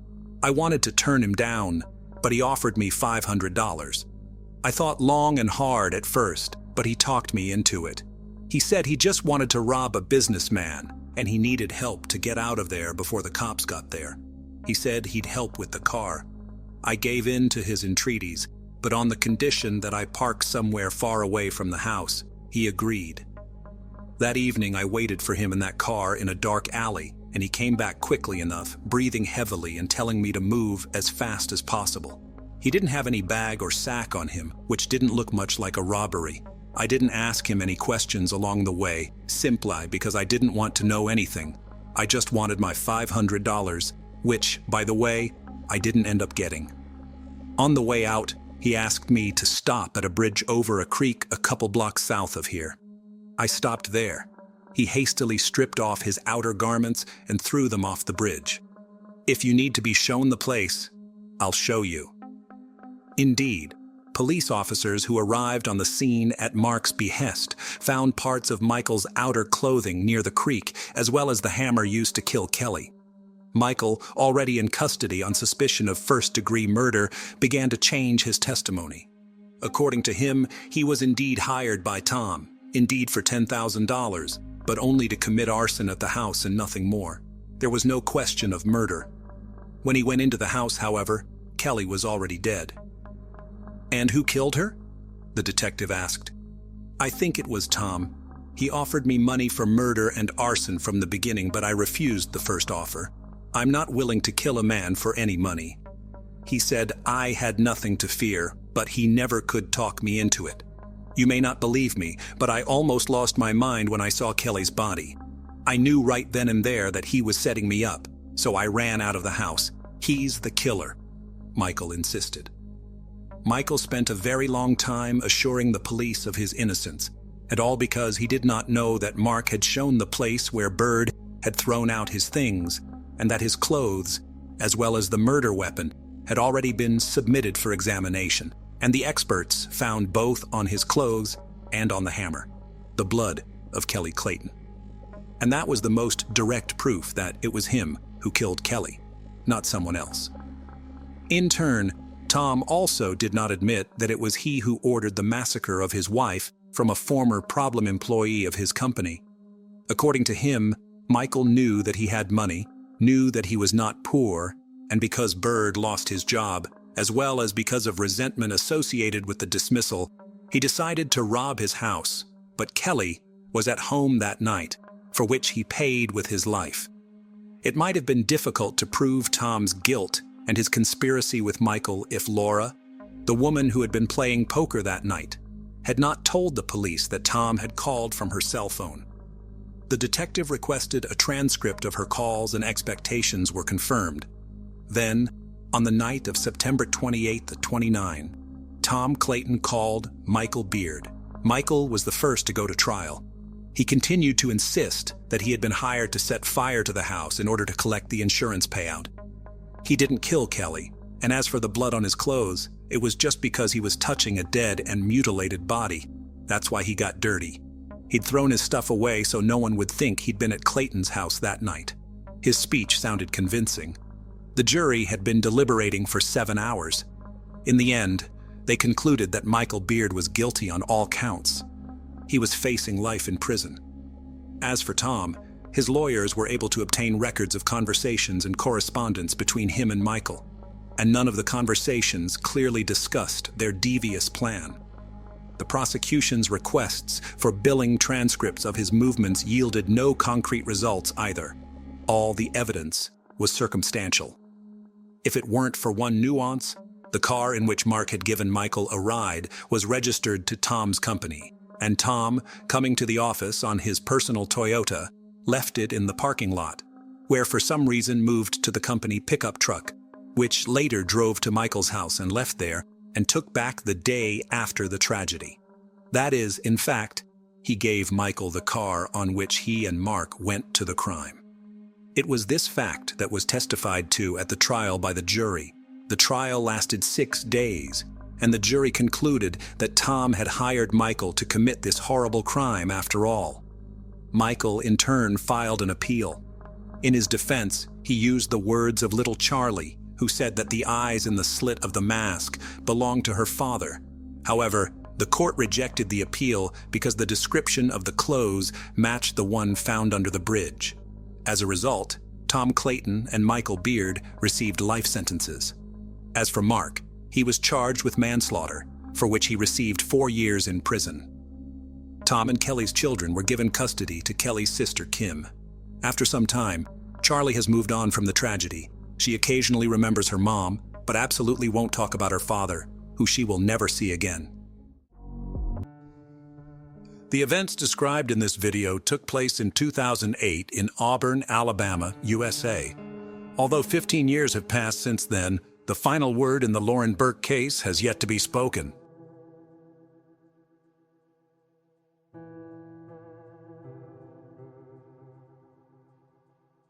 Lauren Ashley Burke was born December 30th, 1989 in Marietta, Georgia. Her parents, James Burke and Vivian Gershon, later divorced. Lauren had a sister, Jacqueline Burke, and a brother, Chad Burke. After high school, Lauren went to Auburn University, where she studied graphic design, was an active member of Delta Gamma sorority, played lacrosse, and was generally active in the campus community. Lauren was described by her friends as a well-liked, excellent student, always smiling, happy, and helpful. While still a high school student, Lauren started dating a guy named Sean McQuaid. After high school, they both enrolled at Auburn University, where they continued their relationship. At this point in life, getting an education was a priority for both young people, but that didn't stop them from making plans for their future together. Unfortunately, however, not all of Lauren's plans and dreams were destined to come true. She started the morning of March 4th, 2008, by having breakfast at a cafe with her boyfriend Sean. At 11 o'clock, Lauren went to class, after which she called her father James to discuss plans for the spring break and a visit to the dentist. After finishing her conversation with her father, she went to Sean's dorm, where she stayed until the evening. At 8:30 p.m., she had an appointment with her classmate Michael. They were to meet in the library and prepare a study assignment together. When Lauren, around 8 p.m., left Sean's room, it was already dark outside. Her car, a black 2001 Honda Civic, was parked in the parking lot next to the dorm, and she moved towards it. That was the last time Sean saw Lauren. Michael, whom Lauren was supposed to meet at the library, started calling her cell phone after she didn't show up for her appointment, but Lauren didn't answer for some reason. He kept calling over and over, and finally he heard Lauren's voice on the other end. She said she wasn't coming to the library because she'd forgotten all about the appointment, and then she hung up. A little later, at about 9 p.m., 911 received a call about an injured girl who had been seen lying on the road between the Farmville Baptist Church and Route 280 on the 147 freeway. It was Lauren. Drivers stopped their cars in the roadway, blocking traffic in both directions. Lauren was lying on her back in the middle of the road, taking slow, deep breaths. She was suffocating. There were many wounds on her body and only socks on her feet. At 9:12 p.m., the first police car arrived on the scene, at which point Lauren was already unconscious. A few minutes later, paramedics arrived, and as they loaded Lauren into the ambulance, her pulse was barely palpable. At 9:35 p.m., Lauren was taken to East Alabama Medical Center, where doctors began trying to save her life. 8 minutes earlier, at 9:27 p.m., 911 dispatchers received multiple reports of a car fire on the Auburn University campus. Firefighters and police were immediately sent to the address the callers gave. Unable to find the owner of the burning car among the crowd of curious students attracted by the fire from their dormitories, police checked the license plates and discovered that the owner of the car was someone named James Burke, a resident of Georgia. James Burke is Lauren's father. The police contacted James by phone and learned that the actual owner of the fire-ravaged Honda was his daughter, Lauren, who attends Auburn University. James immediately asked what was wrong with his daughter, but the police officers had nothing to say.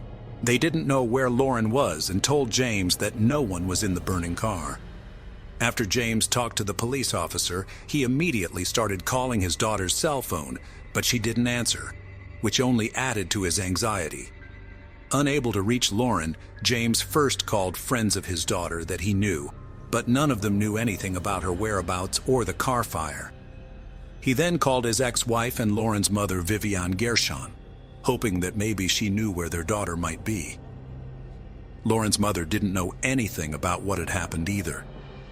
At 9:40 p.m., Vivian called her daughter's boyfriend, Sean. That's how Sean found out that Lauren was missing and that her car had been burned. Sean, calling mutual acquaintances of Lauren and trying to find out if anyone had seen her that evening, learned that she had canceled a meeting at the library saying she had forgotten about it. However, Sean knew for a fact that Lauren hadn't forgotten about her appointment for the evening, as when she left his room about 2 hours ago, she had planned to go straight to the library. While family and friends tried to figure out where Lauren had gone, doctors at East Alabama Medical Center were battling to keep her alive.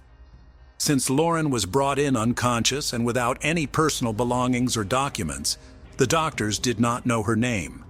Unfortunately, despite their best efforts, doctors were unable to save Lauren's life. She was pronounced dead about an hour after being admitted to the medical facility. The cause of her passing was a single bullet wound. The bullet, which had traveled out, had punctured both of Lauren's lungs.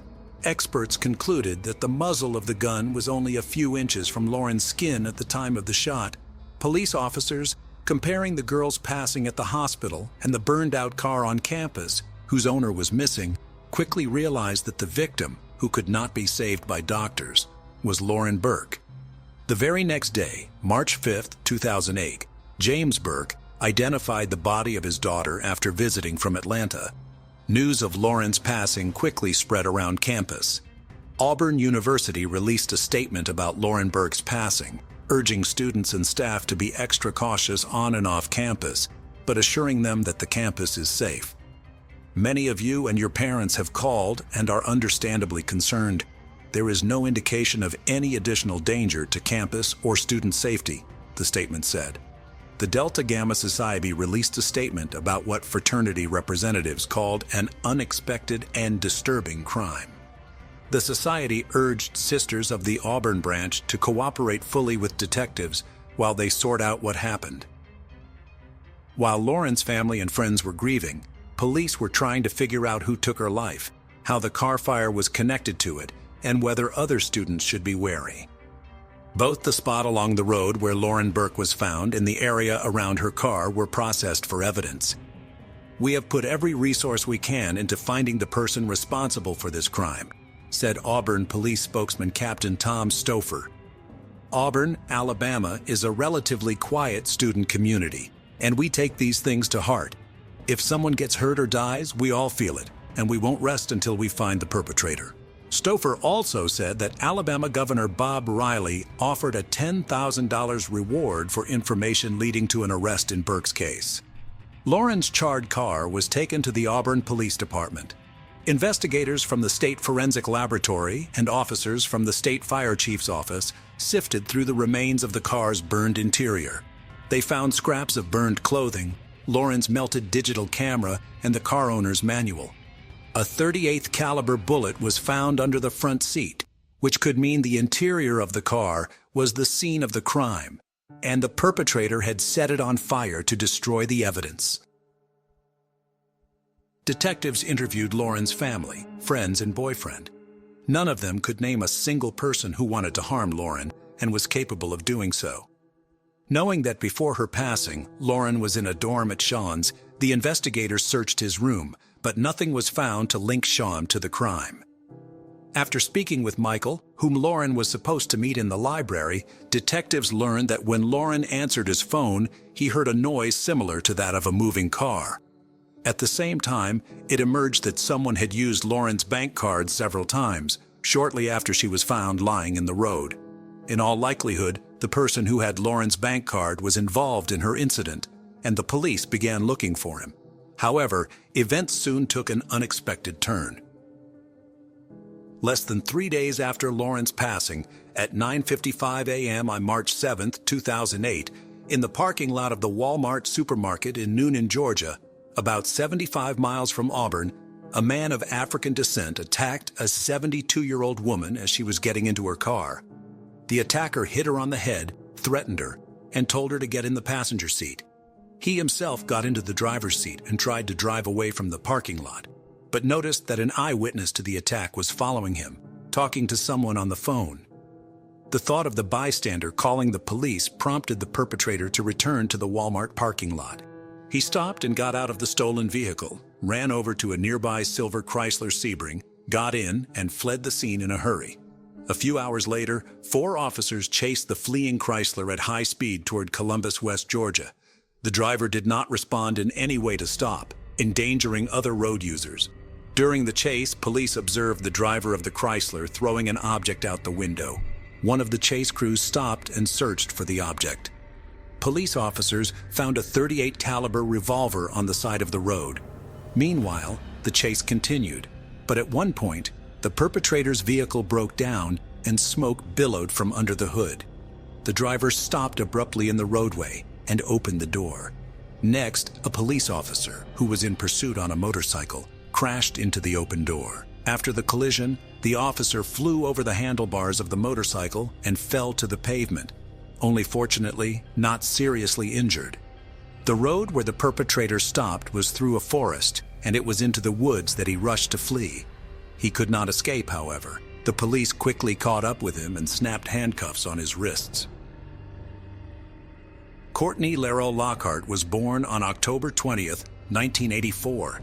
In the words of his family, he was a nice, fun-loving guy until he joined the U.S. Army.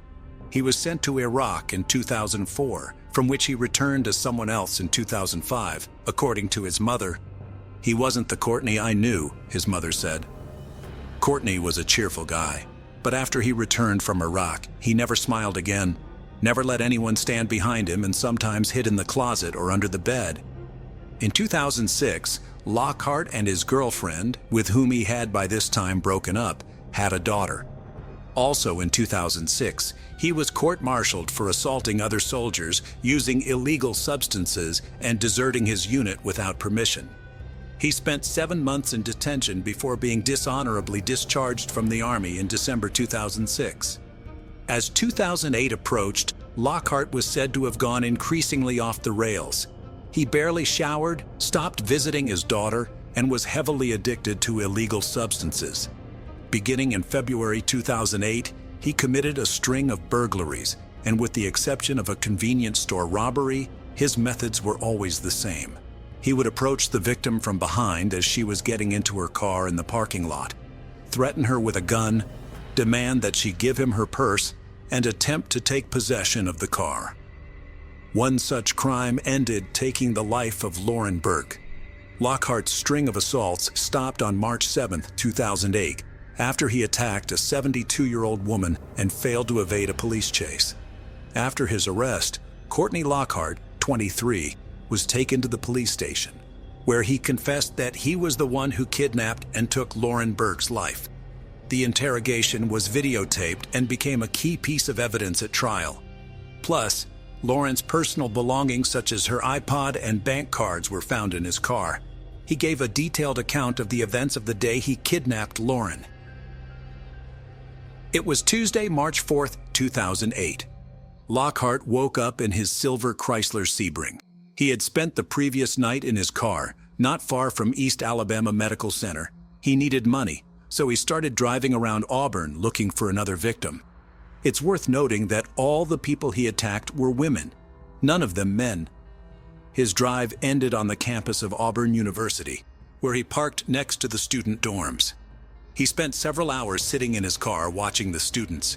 Around 8 p.m., he noticed some girl walk up to the car parked next to him and leisurely open the door. It was Lauren. Without thinking long, Lockhart grabbed his revolver and approached Lauren from behind. Poking her with the muzzle of his gun, he asked her how much money she had on her. When he didn't get an answer, he pushed Lauren into the car, into the front passenger seat, and got behind the wheel. According to Lockhart, Lauren said nothing but screamed in fear. When she finally calmed down, she pulled $200 from her purse, handed it to him, and begged him to leave. Instead of leaving, however, he ordered Lauren to take off her clothes. At gunpoint and hearing threats against her, Lauren complied. stripping off everything but a pair of socks. According to Lockhart, there was only one reason he made Lauren undress. He thought that if she had no clothes on, she would not want to escape. Lockhart then began to drive around the streets of Auburn. All the while he was driving with one hand on the wheel and with the other holding Lauren at gunpoint. She tried to dissuade him from committing the crime, and when he said his life was over, Lauren promised to help him find a job. At some point her phone started ringing. Lockhart told her to answer it and make something up so no one would suspect anything. It was a call from Michael, whom Lauren was supposed to meet at the library. When she answered, she said she had forgotten about the meeting and hung up right away. Lockhart said that they continued to drive through the streets of the city, and Lauren wouldn't give up trying to talk him into letting her go.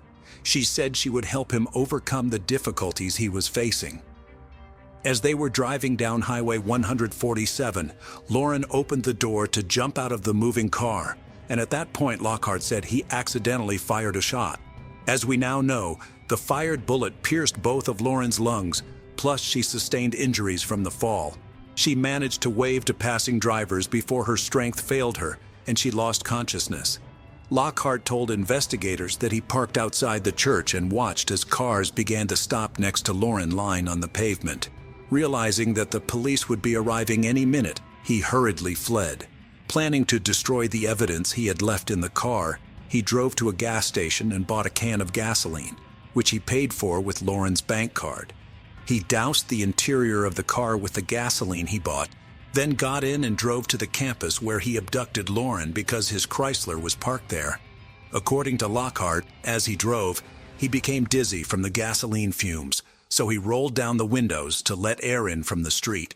You might be wondering why he didn't drive to the campus first and doused Lauren's car with gasoline there. Why did he drive on a powder keg, since a short circuit or spark could have caused the car to burn up with him? Perhaps it had something to do with Lockhart's mental problems or low IQ, but we shall talk about that a little later. Upon arriving on campus, Courtney took $46, an iPod, and her bank cards from Lauren's car before setting the car on fire and driving off in his Chrysler. He drove to a gas station where he paid for the gas with Lauren's money. He then returned to campus again to see if the car had burned all the way down. Investigators began to question whether all of Lockhart's testimony was true. They speculated that Lockhart had forced Lauren to undress, not so that she would not run away as he claimed, but for an entirely different purpose. But he could not get what he wanted because Lauren suddenly jumped out of the moving car. Also, the investigators doubted that Lockhart shot Lauren by accident. It seemed unlikely given the fact that Courtney had served in the Army and knew well how to handle a gun. It seemed more logical that Lauren realized that Lockhart wasn't going to let her go and decided that her only chance of escape was to jump. She opened the door, and as she jumped out of the car, and Lockhart shot her. Ballistics testing confirmed that the bullet found in Lauren's car was fired from the gun Lockhart had thrown out the window as he tried to evade a police chase. In addition, experts ran tests and ruled out the possibility of an accidental discharge. The trigger had to be pulled hard enough to make the shot.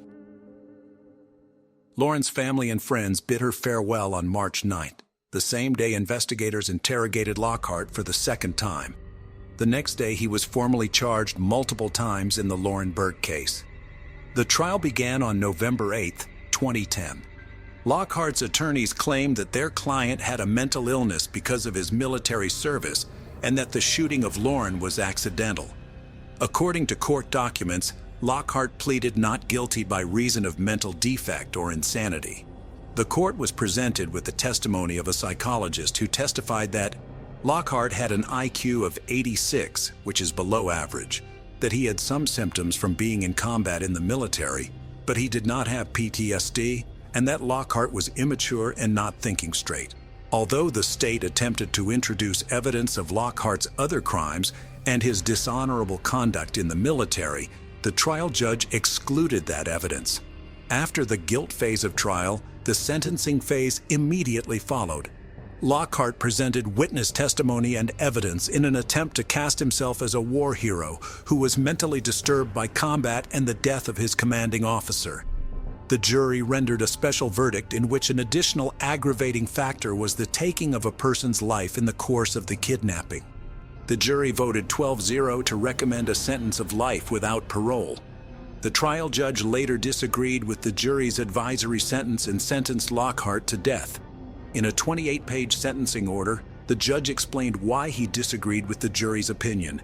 He concluded that the kidnapping weighed heavily in favor of the death penalty. The victim was alone, unarmed, and she was chosen by Lockhart at random. The kidnapping is even more egregious because she was taken from a college campus, a place where students should feel safe, and forced into her own car. Lockhart forced her to undress and held her at gunpoint in order to prevent her escape. The court also emphasized that the jury was unaware of Lockhart's crime spree and the true nature of Lockhart's military service. Although the jury heard testimony regarding Lockhart's service, the jury was unaware of the full extent of Lockhart's military disciplinary record, wrote the judge. The court reasoned that, had the jury been aware of the additional facts known to the court, their sentencing recommendation would likely have differed. 15 years have passed since Lauren's death, and Lockhart is still on death row in Alabama and has not given up trying to appeal his sentence. After his conviction and death sentence, he appealed to an Alabama court, which upheld the sentence in August 2013. In April 2014, the Alabama Court of Criminal Appeals denied Lockhart's request for a retrial. He then appealed to the Supreme Court of Alabama, but in September 2014, his motion was again denied. In January 2015, Lockhart appealed to the Supreme Court of the United States. In April of that year, the Supreme Court of the United States denied his petition. In 2018, Lockhart made another attempt to challenge the sentence. Lawyers from a human rights organization who represented him tried to convince the court that the lawyers defending Lockhart in 2010 had mishandled the case. Although there were some flaws in Lockhart's 2010 defense, it ultimately did not change the outcome, with the death sentence being upheld again. In April 2021, the Alabama Court of Criminal Appeals upheld Lockhart's death sentence. Lauren's parents said they would never give up and would do everything in their power to keep Lockhart's death sentence from being overturned. Courtney Lockhart gave my daughter the death penalty. There's no reason why he shouldn't have the death penalty. That's all I have to say, Burke's father Jim said. He didn't give her a second chance. He shouldn't get a second chance either, Lauren's mother Vivian said. As of today, Courtney Lockhart remains on death row in Alabama. Heather, just 22 years old, had recently embarked on her college journey, settling into her job, and it felt like life was full of promise. Maples' smile and laughter were contagious, and her constant chatter filled the air. She radiated warmth and energy, uplifting everyone around her.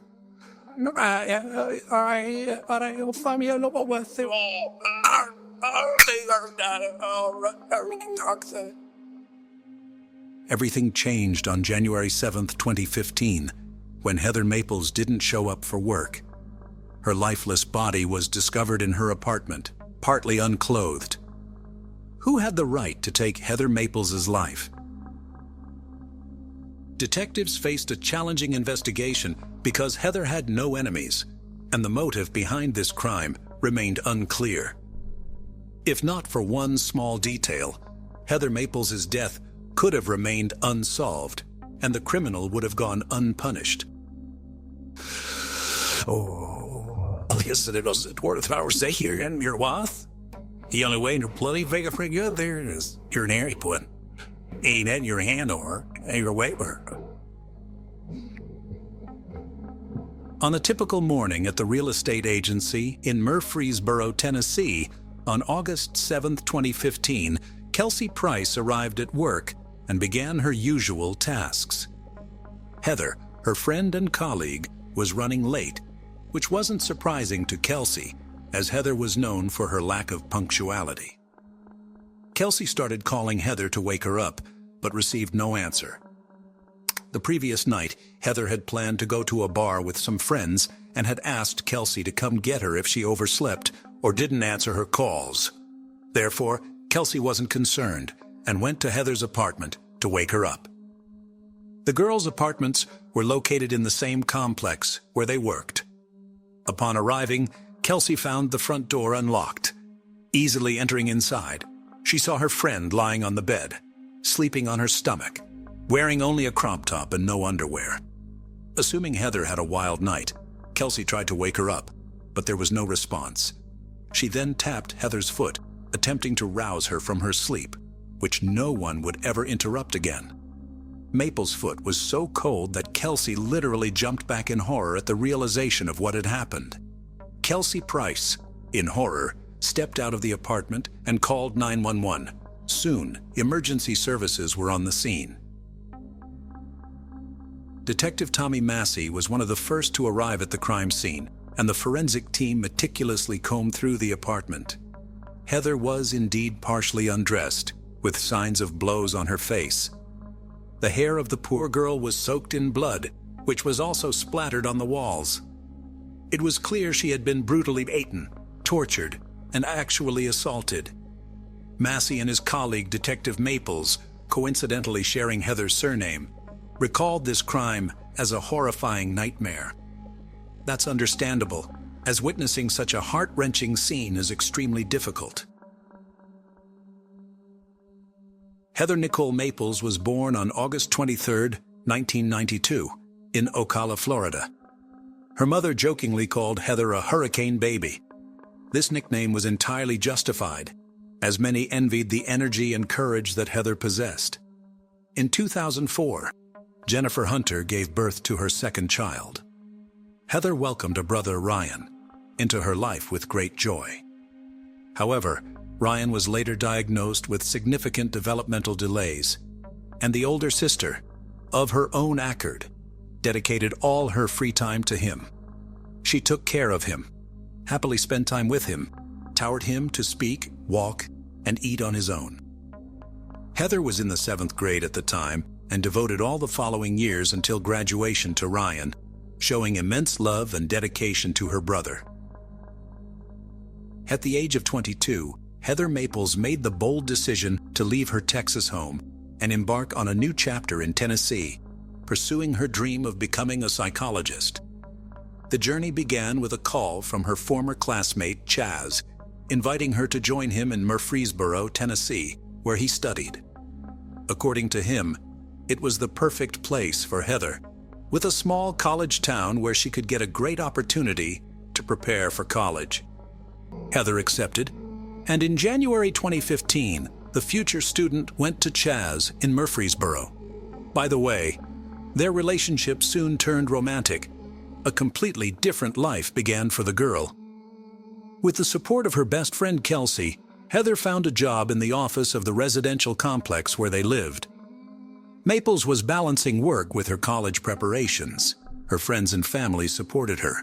Everything seemed to be going well, but soon her relationship with Chaz began to crumble, which led to a breakup, and Chaz moved away. At the beginning of August, she excitedly called her mother to share this wonderful news. She had been accepted to college. Her mother, filled with pride, was thrilled for Heather's achievement. However, a week later, Heather failed to show up for work, sparking concern and uncertainty.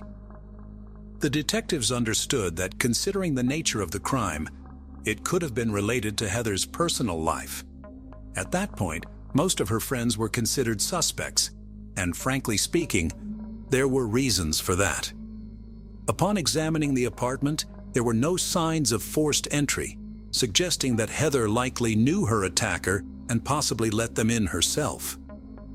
After a thorough investigation of the crime scene, several important pieces of evidence were discovered: unknown DNA and a hair that did not belong to the victim. All of this was sent for analysis to identify the suspect. However, the most significant piece of evidence was a clear, bloody fingerprint on the right side of Heather's bed. Detective Massey explained that if someone had deliberately dipped their finger in ink and intentionally left their mark, it wouldn't have been so clear and precise. Of course, this print was sent for analysis as well. Additionally, Heather's mobile phone was found in the apartment, but without the password, accessing its contents was impossible. This is where Kelsey came in handy. She played a crucial role, not only helping with the phone, but also deciding to inform Heather's mother of her death, believing it would be better coming from someone who loved and cared for Heather. Detective Massey hoped to get a lot of information about Heather from her friend Kelsey Price. He wanted to know everything about the victim's personal life, especially her relationship with Chaz. Kelsey told the detective that the relationship was quite tense, as Chaz had obvious anger management issues, and sometimes he was too aggressive and cruel towards Heather, so the girl decided to end the relationship herself. Therefore, the police immediately decided to investigate Chaz, but an unexpected turn of events occurred. A young man named Michael was determined to access the crime scene despite the caution tape. He had keys to Heather's apartment. You know, Heather.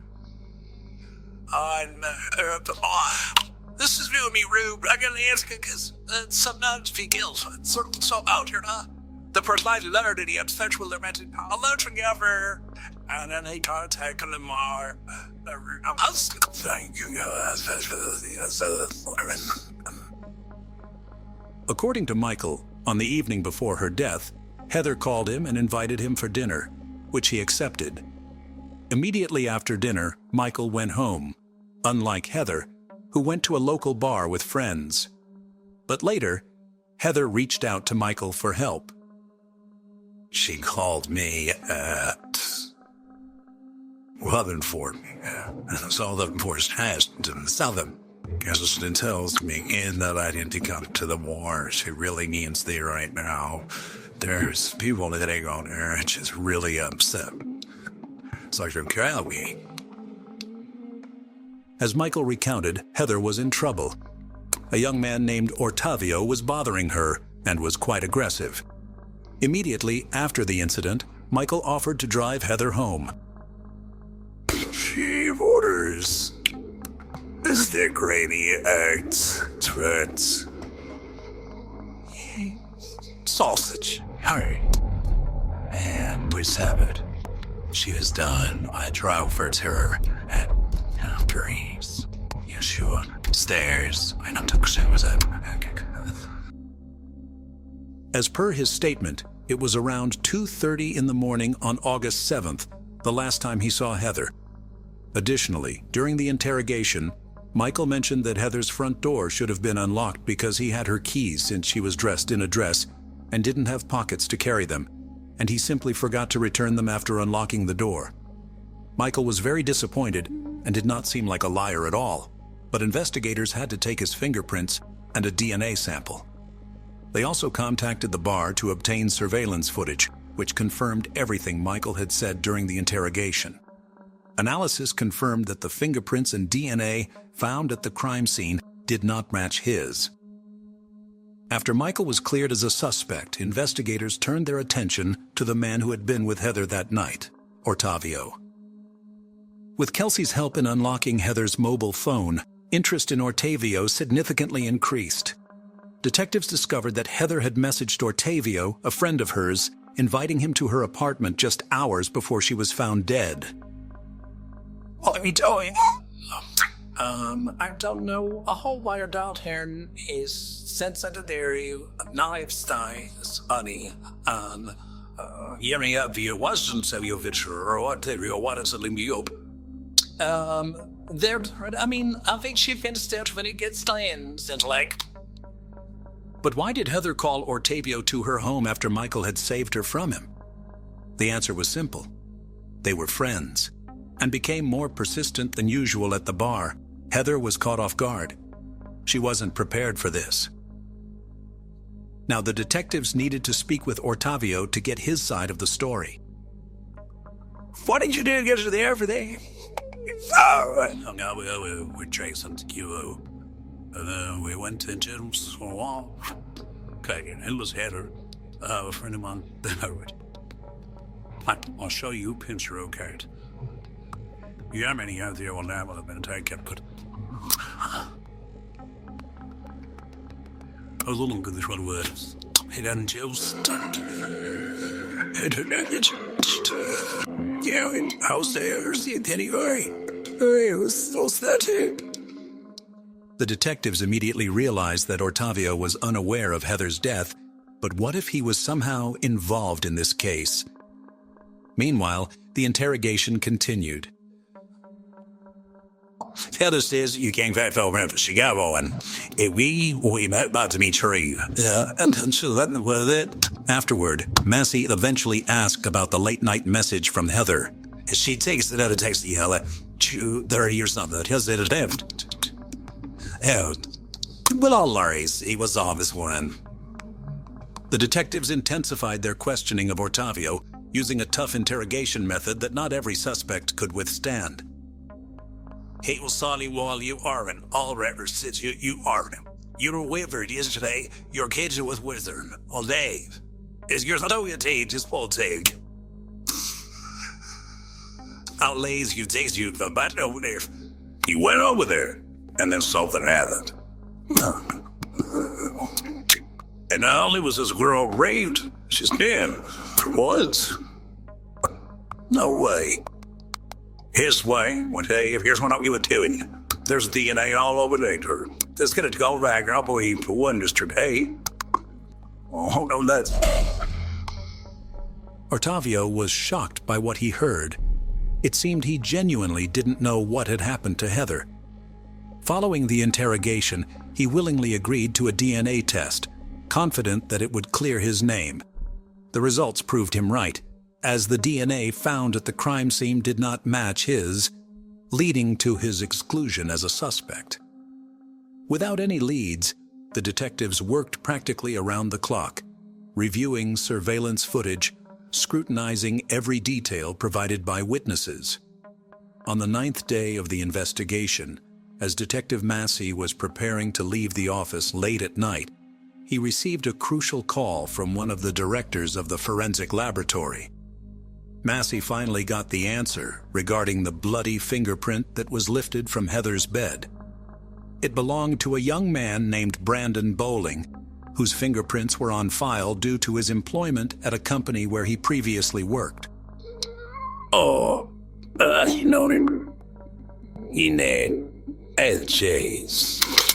You don't remember,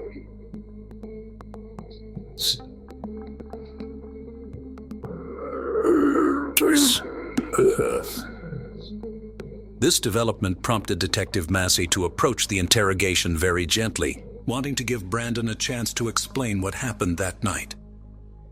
Selena or Hobbit? Harmony heard? Is out here though, that to let you know, wasn't there on altar? You never said that she keep muted law, sir. Though yes, his head ribbered, Lewis eventually into a lot heard. And he was alive. Stop, sir. Son Talon, you were delivered. Here we do. Was the last time you were at my farm? Tell me, is you lying? The detectives knew he was lying because the fingerprint was fresh. You know you were there. No, I haven't. So Ned, you need to tell me so that I can understand. I don't know out fair. I don't know there. Isn't it? Okay, I'm had it through messing with a prelong. Kill the bed. I'm such the deal. So it's stay something housed. I'll hound first card. It seemed that Brandon understood he was caught, but he continued to deny any involvement in Heather's death. That he made your man is this support made him put you to death. Do you understand? And this here, this is the support conversation in your loss. The only way your bloody fingerprint got there is your hand blood. Ain't that your handler? Your waiver. So, I don't know what out of me. After questioning, detectives requested a DNA test from Brandon, suggesting that if he was innocent, the test would prove it. Brandon did as he was asked, perhaps hoping to be released from police custody, but that did not happen. The investigators decided not to wait for the test results. The match of the fingerprint provided substantial grounds for the next step. The police immediately sent a request to the court for permission to access Brandon's phone, which could help the investigation confirm his movements, track calls, and texts on the night of the crime. However, they were unprepared for what they found on his phone after the court approval. The video from Brandon Bowling's phone was one of the most shocking, even to the most experienced detectives. In this video, the room of the core Heather was captured. Brandon recorded everything, from intimate acts to beatings. Heather was still alive at the time of the recording. In February 2018, Brandon Richmond Bowling pleaded guilty to the attack on Heather Maples. He was sentenced to 40 years in prison without the possibility of parole. On the day of the verdict, Heather's mother, Jennifer, made a speech that surprised many. I have read a lot of the matter. That info where I learned. Don't worry about anything, worry about everything. When the trial ended, in the corridor, Jennifer approached Bowling's mother. Jennifer simply hugged this woman, saying that they both lost their children that day. Unfortunately, Brandon Bowling never explained his motives. What are your thoughts on this? What do you think Brandon's motive was, if there was one? In the early hours of May 25, 1996, Kristen Smart vanished. She was last seen at 2 a.m., allegedly intoxicated and passed out on a neighbor's lawn. Two fellow students offered to help, unable to ignore her sorry state. A third, Paul Flores, stepped in to help, as he lived nearest to her Muir Hall residence. She was never seen again. Her trail went cold. For 2 decades, Flores's name continued to pop up on investigation radars. Despite an array of items of interest, no solid leads panned out. Kristen's disappearance sparked a change in legislation, ensuring safety for future students. Stan and Denise Smart welcomed Kristen Denise Smart into the world on February 20, 1977. She was born in Augsburg, Bavaria, in West Germany.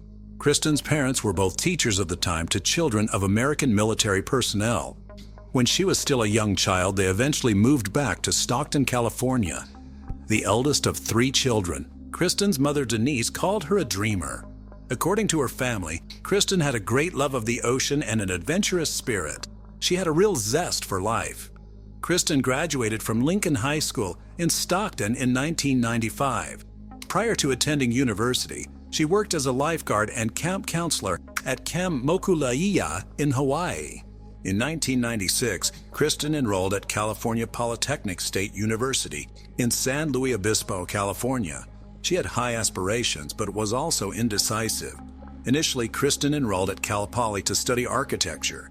She loved drawing.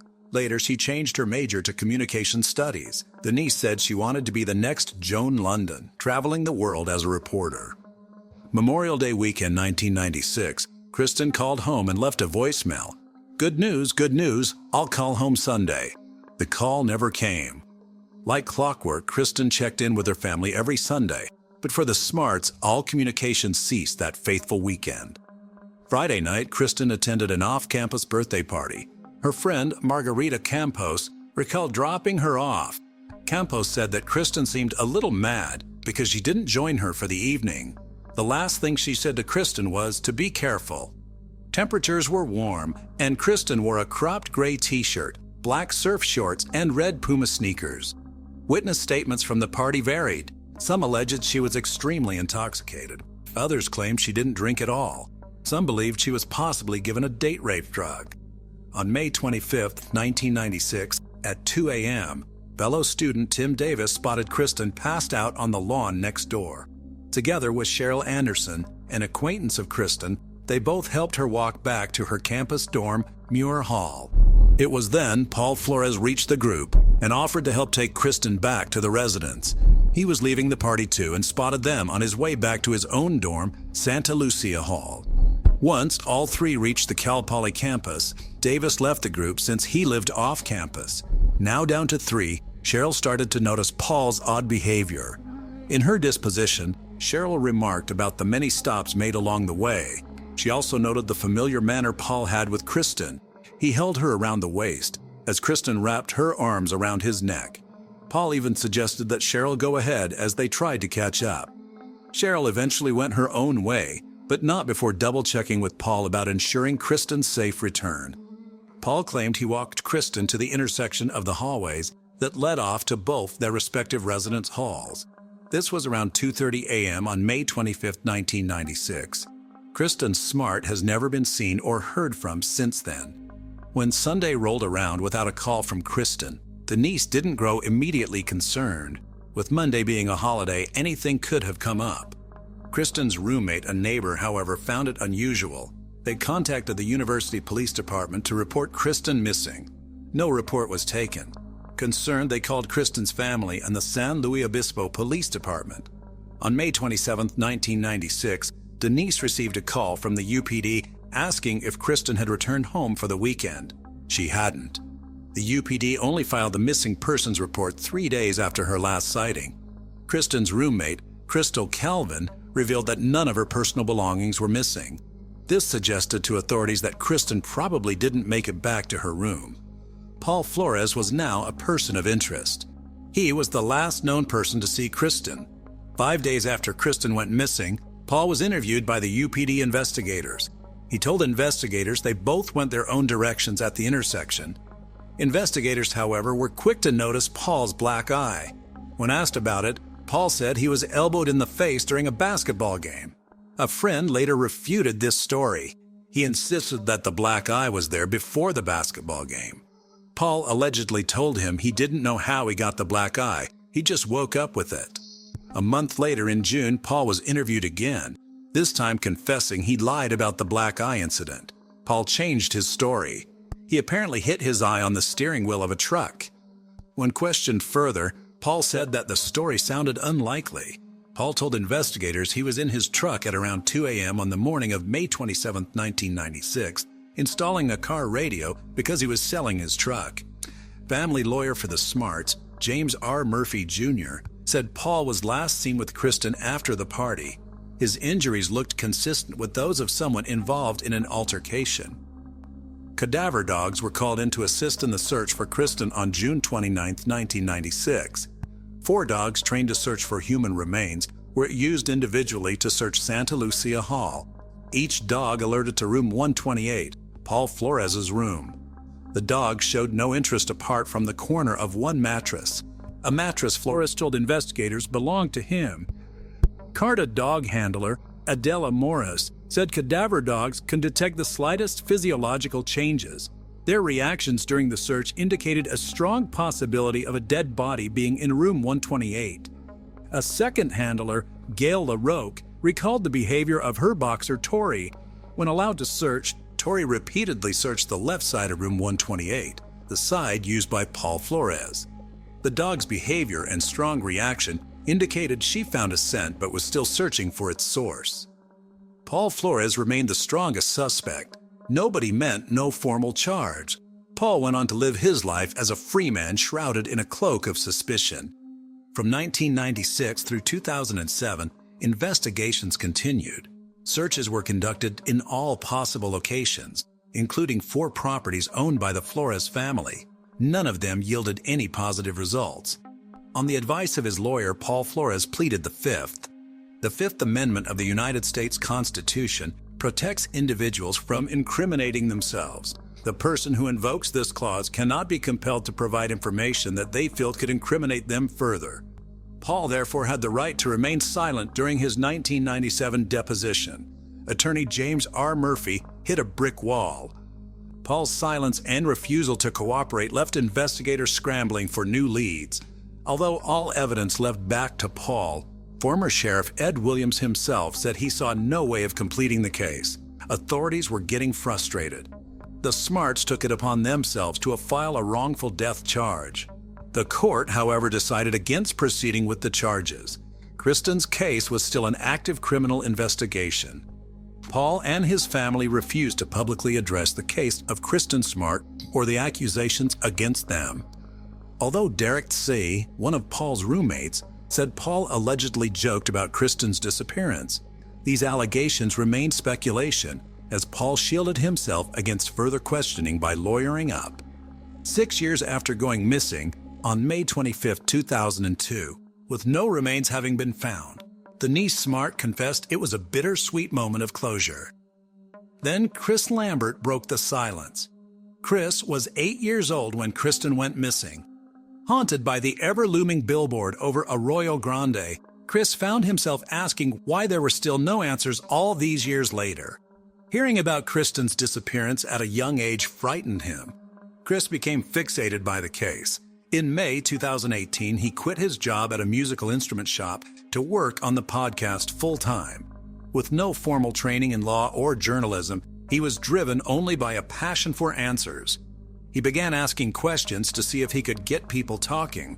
In 2019, Chris's determination paid off. He decided to visit the memorial to Kristen on Shell Beach on her birthday, February 20th.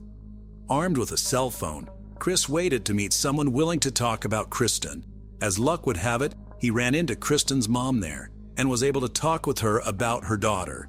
From there on, Chris and the Smarts developed a strong relationship and worked on getting Kristen's story out to the public. The podcast, In Your Own Backyard, took on a life of its own. What started as a local series exploded onto the national scene. To date, it has raked in over 11 million downloads. The podcast follows the case of Kristen Smart and her disappearance from the Cal Poly campus. Chris had a knack for getting people to talk to him. He was able to obtain interviews with people related to the case to varying degrees. Chris searched for witnesses that were reluctant to speak or overlooked by investigators. He was able to uncover multiple allegations that remained mere speculations over the years. A former colleague of Paul's mother, Susan, claimed she complained about not sleeping well after her husband got a call in the middle of the night during the Memorial Day weekend. He left in his car after the call. Another claim came from one of Susan's tenants. This time, the tenant told Chris that every morning after Kristen's disappearance at 4:20 a.m., an alarm would go off from the area of the backyard.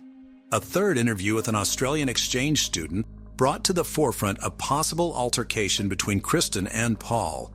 According to Chris, the student alleged to have seen Kristen fighting off Paul on the night she disappeared.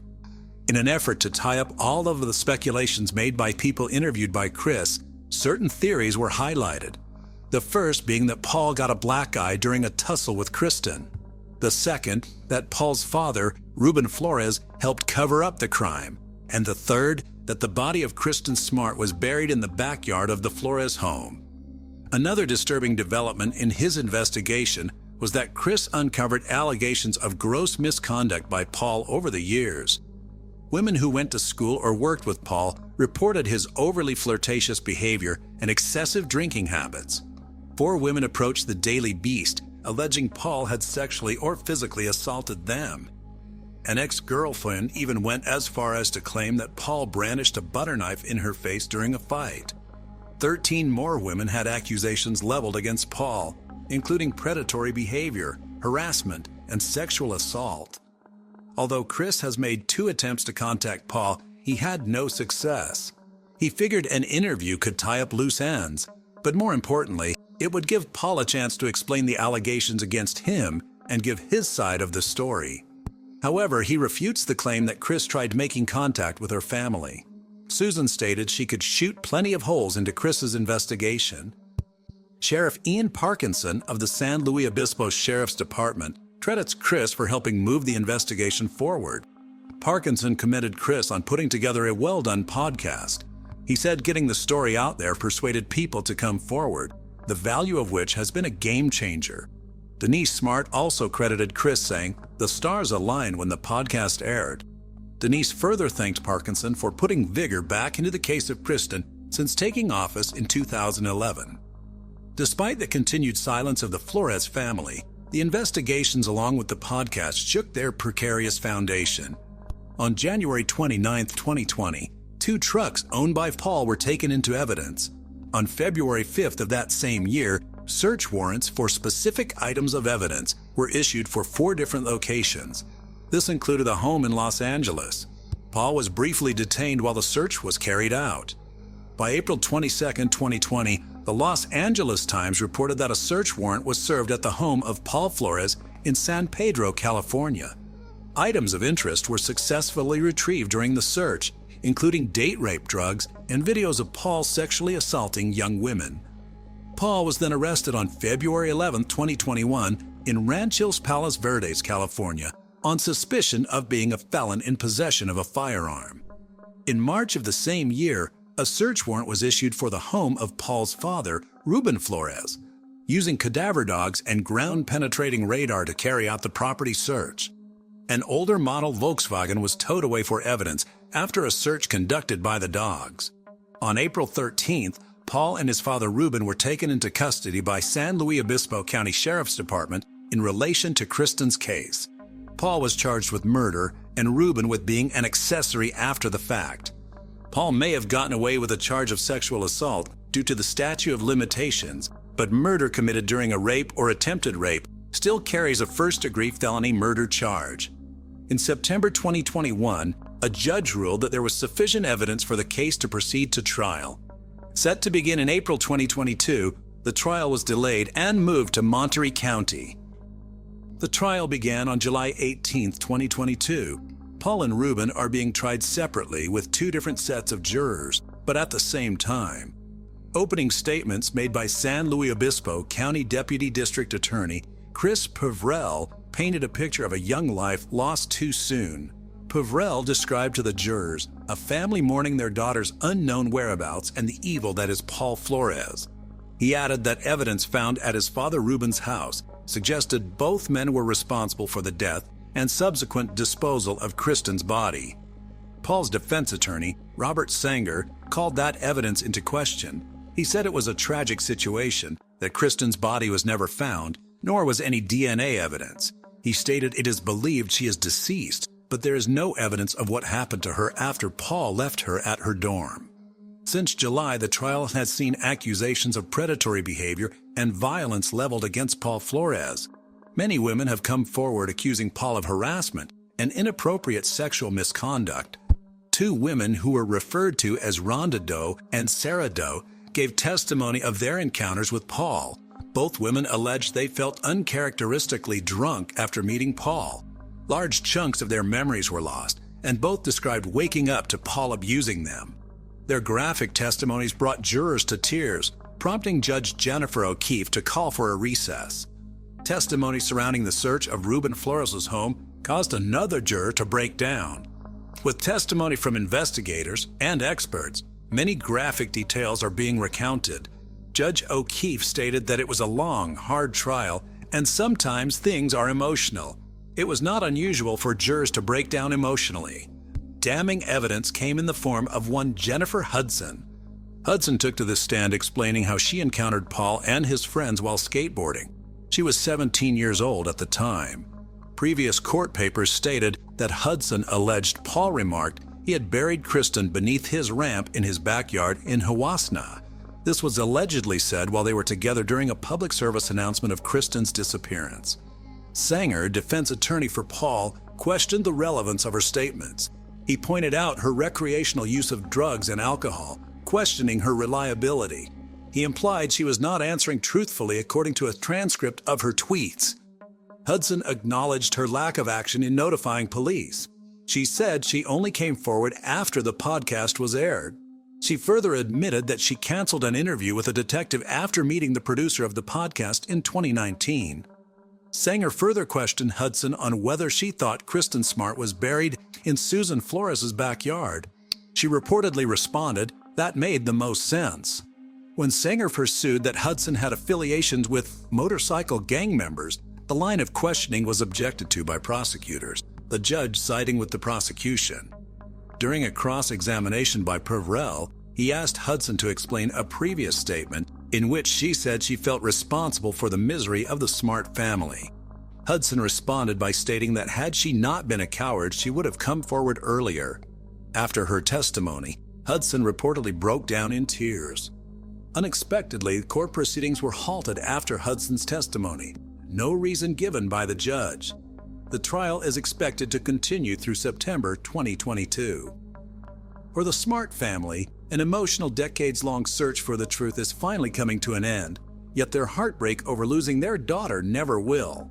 For other victims of Paul Flores, old wounds are being reopened. For Chris Lambert, the quest for justice has finally begun.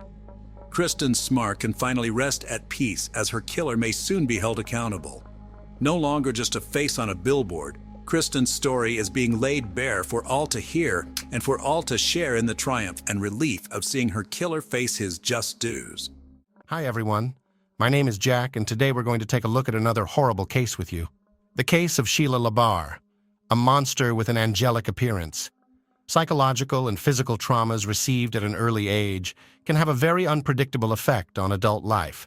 Of course, far from always, they lead to the fact that a person becomes cruel and seeks to hurt others. But sometimes it is the trauma can give rise to a real monster. Criminal psychologist Adrian Raine believes that there are genetic and psychophysical mechanisms that can turn a person into a cold-blooded killer, about which he wrote in detail in his book, Anatomy of Violence. History knows a lot of serial criminals who had a truly hellish childhood, and perhaps to them can be attributed our heroine today, Sheila LaBarre. This woman had an angelic appearance which she skillfully used, seducing her victims and then brutally murdered them. Despite the fact that the court was able to prove only 2 of her crimes, criminologists are sure that there were many more.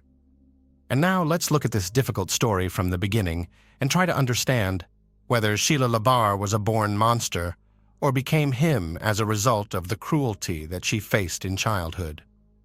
Who is Sheila LaBarre? Sheila LaBarre was born in 1958, the 4th of July, in the small country town of Fort Payne, Alabama. She was the youngest of 3 children of her parents and was raised with her brother and sister Lynn. Her childhood was spent in a picturesque but rather secluded place, on a farm nestled among cornfields. According to the memories of Lynn's older sibling, Sheila was an active, inquisitive, and open-minded girl with a creative streak. She liked to be in the center of attention, had a good voice and cute appearance, so perhaps, if her life had turned out differently, she would have become a famous actress or singer. But instead of bright posters, her name decorated the pages of criminal chronicles. The unimaginable cruelty of her father. The head of the family, Manuel Bailey, for many years suffered from alcohol addiction, although it would be more accurate to say that his addiction suffered from his entire family. He often went on binges, turning into a real beast who enjoyed abusing his wife and children.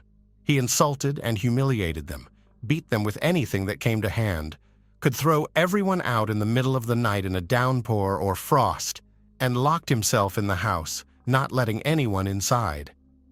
Mothers, daughters, and sons often had to spend the night in a barn or in the open air in the field. One day, when Manuel was once again in a drunken rage, he began throwing dishes and other objects at his family members. The mother tried to cover the children as best she could, but one of the flower pots thrown by her husband hit her youngest daughter Sheila in the head. Sheila suffered a serious concussion and a lifelong scar on her temple, which she painstakingly covered with her hair. But not even the insults and beatings were the worst thing that the sisters had to endure in their parents' home. According to the memories of Sheila and Lynn, Manuel from an early age forcibly inclined them to intimacy. The mother may have been aware of what was going on, but the subject was never broached. However, despite the nightmare at home, Sheila did well enough in school. She dreamed of leaving the farm as soon as possible and go to conquer the big city. The girl was quite ambitious and determined. She passionately wanted to realize her childhood dream in life and become an actress or pop singer.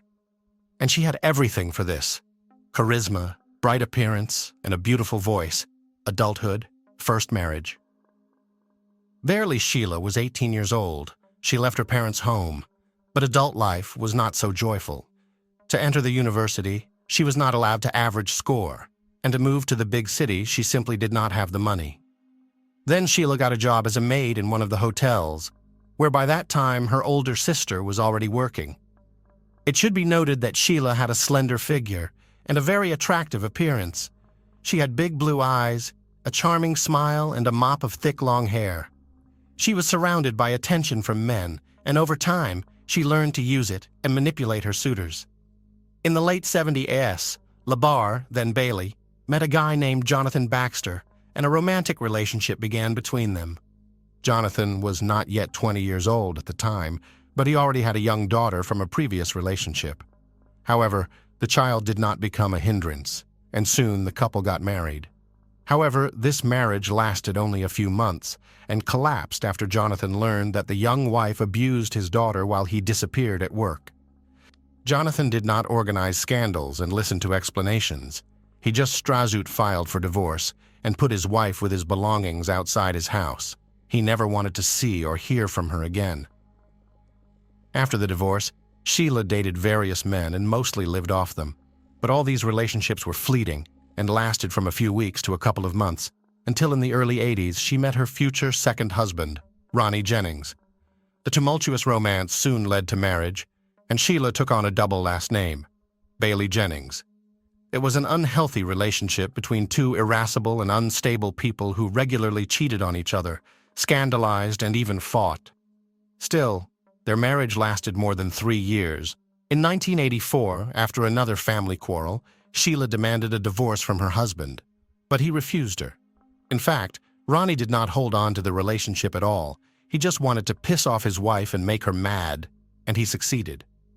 Sheila became hysterical, took a large number of drugs in front of her husband, drinking strong alcohol, and after this infernal cocktail, sat behind the wheel of the car and rushed down the road. Naturally, soon Sheila, under the influence of pills and alcohol, lost consciousness, flew off the road, and at high speed crashed into a tree. She miraculously survived, but suffered a massive head injury. She spent more than a week in a deep coma, and doctors made no prognosis. When Sheila finally regained consciousness and gradually recovered, she was transferred to a psychiatric hospital where she spent several months. She later complained to her sister that one of the orderlies was constantly harassing her and possibly taking advantage of her helpless state when she was heavily sedated.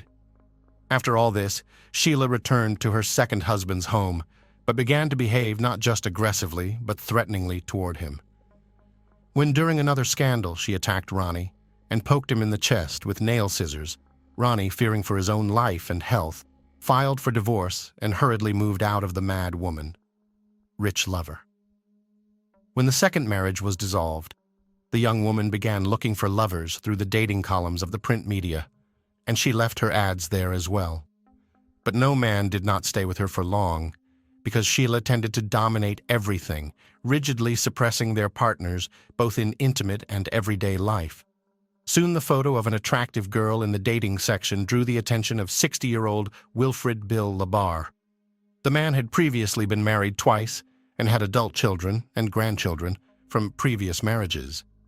He was widowed a few years ago and had been living alone on his large country ranch ever since. Bill was a fairly wealthy man. He had a chiropractic office in Epping, New Hampshire, and on the ranch he raised horses. At the same time, he was very lonely and needed a strong, powerful woman. In fact, that's exactly what he found. Sheila was attracted by the wealth of her new acquaintance, and she decided that it would be an ideal union for her. And to make Bill completely lost his head, she began to send him a postal mail frank letters, supplementing them with her nude photos. The trap worked, and soon Labar invited a charming pen pal to visit his ranch. Their romance developed rapidly. An elderly man is not stingy on expensive gifts for a young mistress, and in the summer of 1987, she moved to live with him.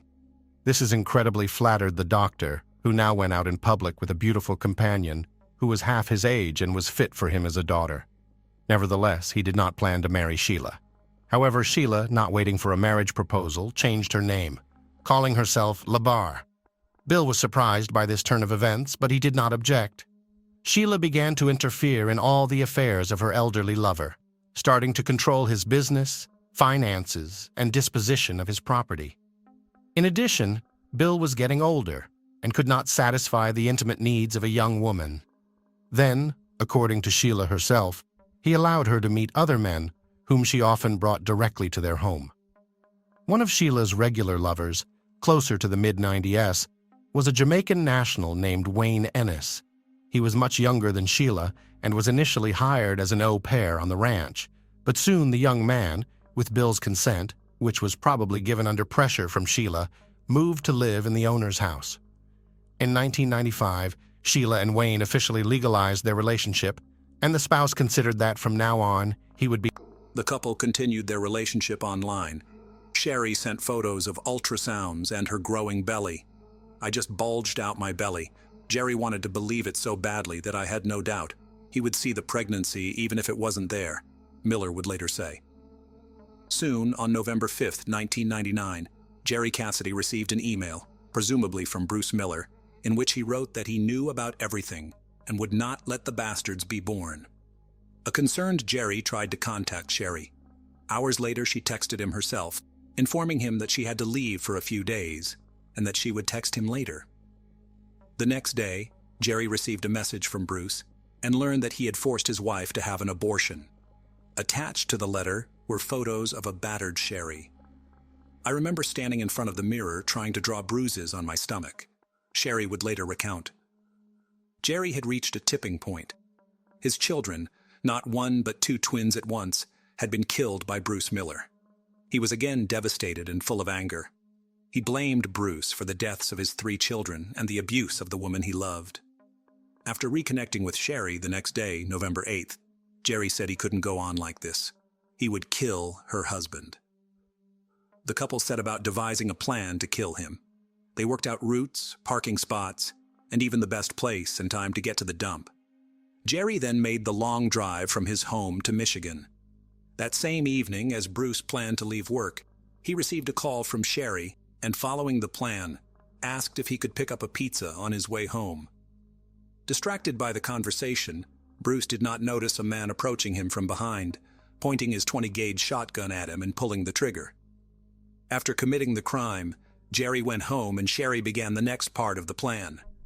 She called Bruce's brother, Chuck, said she was very worried about her husband's long absence, and asked Chuck to drive to the junkyard and see if everything was okay. When Chuck got there, he found his brother dead on the floor in a pool of blood. He had been shot in the chest with a shotgun at close range. According to eyewitnesses, when Sherry learned of Bruce's death, she began screaming and crying. The crime scene was quickly discovered, but no trace or evidence of the suspect remained. Detectives learned that Bruce carried large amounts of cash, and they initially thought his death may have been the result of a botched robbery as the dead man's wallet was missing. John Hutchinson, a friend and employee of Bruce's who had recently borrowed $2,000 from him, came under suspicion. Police questioned Hutchinson, searched his home, and confiscated weapons. John adamantly denied involvement. The search was inconclusive, and despite the fact that Hutchinson failed a polygraph test, he was eventually released.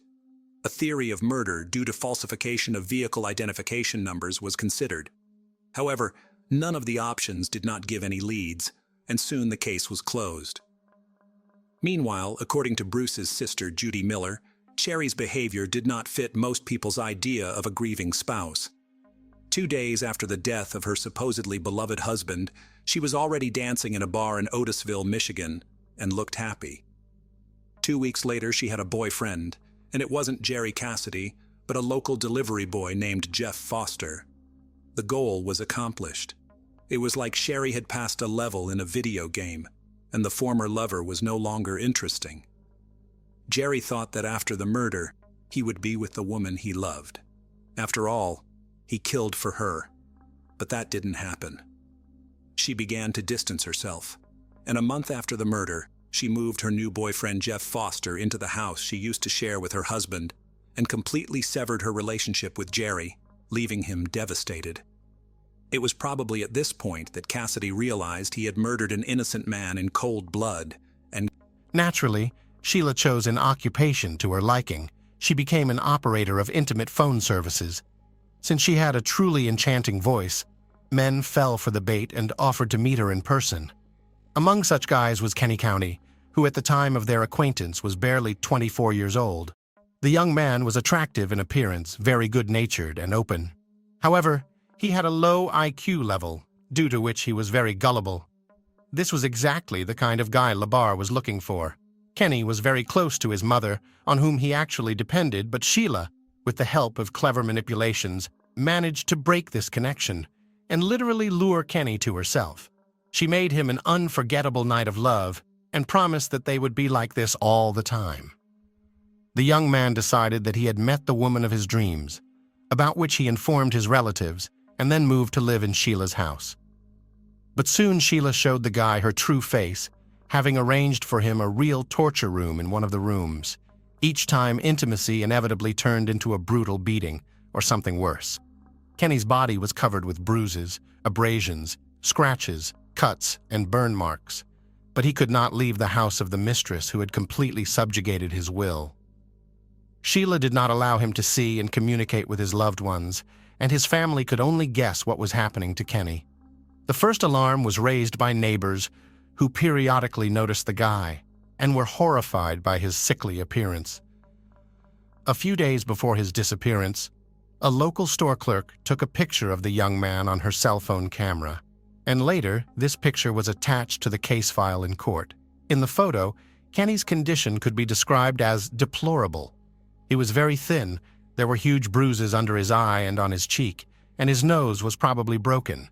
Judging by the degree of healing, all these injuries had been inflicted at different times, which suggested that the guy had been brutally beaten for a long time. The contents of his cart were also alarming. He rolled 2 large canisters of fuel to the cash register, as it later turned out, for his own cremation. The store employees were so puzzled and even frightened by the guy's appearance that they decided to report him to the police for possible domestic violence.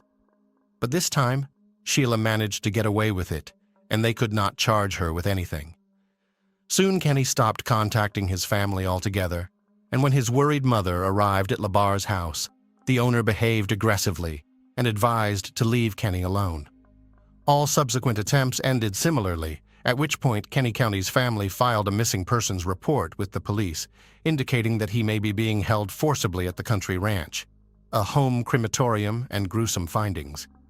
When police arrived at Sheila's home, she claimed that the young man no longer lived with her, and claimed that Kenny had run away because his mother, whom he was allegedly terrified of, began visiting them frequently. As evidence, Sheila provided an audio recording in which she asks her lover if his own mother had attacked him, and he quietly gives an affirmative answer. It all seemed more than strange, and the very next day, an officer visiting Sheila secured a search warrant for the estate. Sheila had been on the police's radar many times before, and her name had been linked to another mysterious disappearance of a boyfriend. But over the years, Sheila had never been questioned, and her house and grounds had never been searched. When the police arrived, they did not find Labar at home, but they did see several fires burning near the outbuildings. The fires looked strange and were made of improvised materials, a mattress, fragments of wooden furniture, hay, etc., all doused with a flammable mixture. One of the bonfires had bones in it that clearly looked like human remains. The squad requested reinforcements in the form of forensic experts, reporting all the findings, but that turned out to be just the tip of the iceberg compared to what they discovered next. Almost all over the house were found poorly washed traces of blood. It was so much that it seemed as if there had been a real massacre. It turned out that the blood belonged to at least 3 different people. The bones smoldering in the fire belonged to the missing Kenny, and I remember hearing her scream, "No, Mommy, no, don't go." After that moment, the full implications of what I had done to Bruce, his friends, his family, Jerry, his friends, and his family hit me with full force. They will never see them again. Bruce was a great man, Jerry Miller wrote of her husband. He never hurt me or my children. All he did was love us. He wanted to adopt my children. He just wanted a family. The only man who loved me, and I ordered him killed. In 2022, Sherry gave a public interview to a popular TV station. She admitted that Bruce was not involved with the mob and never abused her. She admitted that she used makeup to fake bruises and faked ultrasound scans to manipulate Jerry. According to Sherry, she didn't do it for the money. She said that she was afraid Bruce would find out who she really was and felt that it would be easier for him to be killed than to learn the truth about her. Sherry admitted that she knew about Jerry's tendency toward depression and the briefcase of evidence, but was confident that she would talk herself out of anything and could manipulate the jury and the court. She was so convinced of this that she turned down a plea bargain that could have gotten her 15 years instead of a life sentence. According to Sherry, it took a public story to find peace with herself. It's still very hard for me to look in the mirror, realizing what I did. I've been waiting to tell the truth, and hopefully get a sense of peace from it. Sherry Miller remains incarcerated at the Huron Valley Women's Complex in Michigan. She is not eligible for parole. who, in one voice, called her a crazy, unstable, and extremely violent woman. And Wayne Annis, the third husband, said that the ex-wife repeatedly persuaded him to kill Mr. Labar in order to seize his property. But despite the defense's attempts to convince the court that Sheila was insane and in need of treatment, it was proven that she was aware of her actions at the time of her crimes. She was found guilty in July 2008 and sentenced to life imprisonment without the possibility of ever being released. All of her appeals were rejected. Sheila is now serving her sentence in Florida at Homestead Correctional Facility. Thanks for watching, guys. That was Jack. Subscribe to the channel and don't forget to click on the bell not to miss new stories. Hello! See you soon. Take care. But he's not a murderer. During the final sentencing, excitement gripped the Eckerd parents. Judge Anthony imposed a sentence of 50 years in prison without parole. The parents were broken. One miserable day had taken 2 sons from them at once.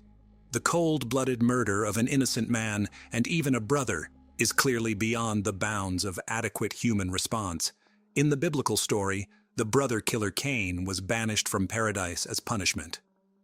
But he solved the problem differently, eliminating the source of his remorse. In the summer of 2003, the body of 36-year-old Sabrina Payne was found in a field near Tremont, Illinois. Sabrina was a black female who was known to support a drug habit with prostitution. Sabrina had last been seen at her home 2 days before her body was found. The original autopsy failed to determine a cause of death, leaving some of the detectives to believe she had overdosed.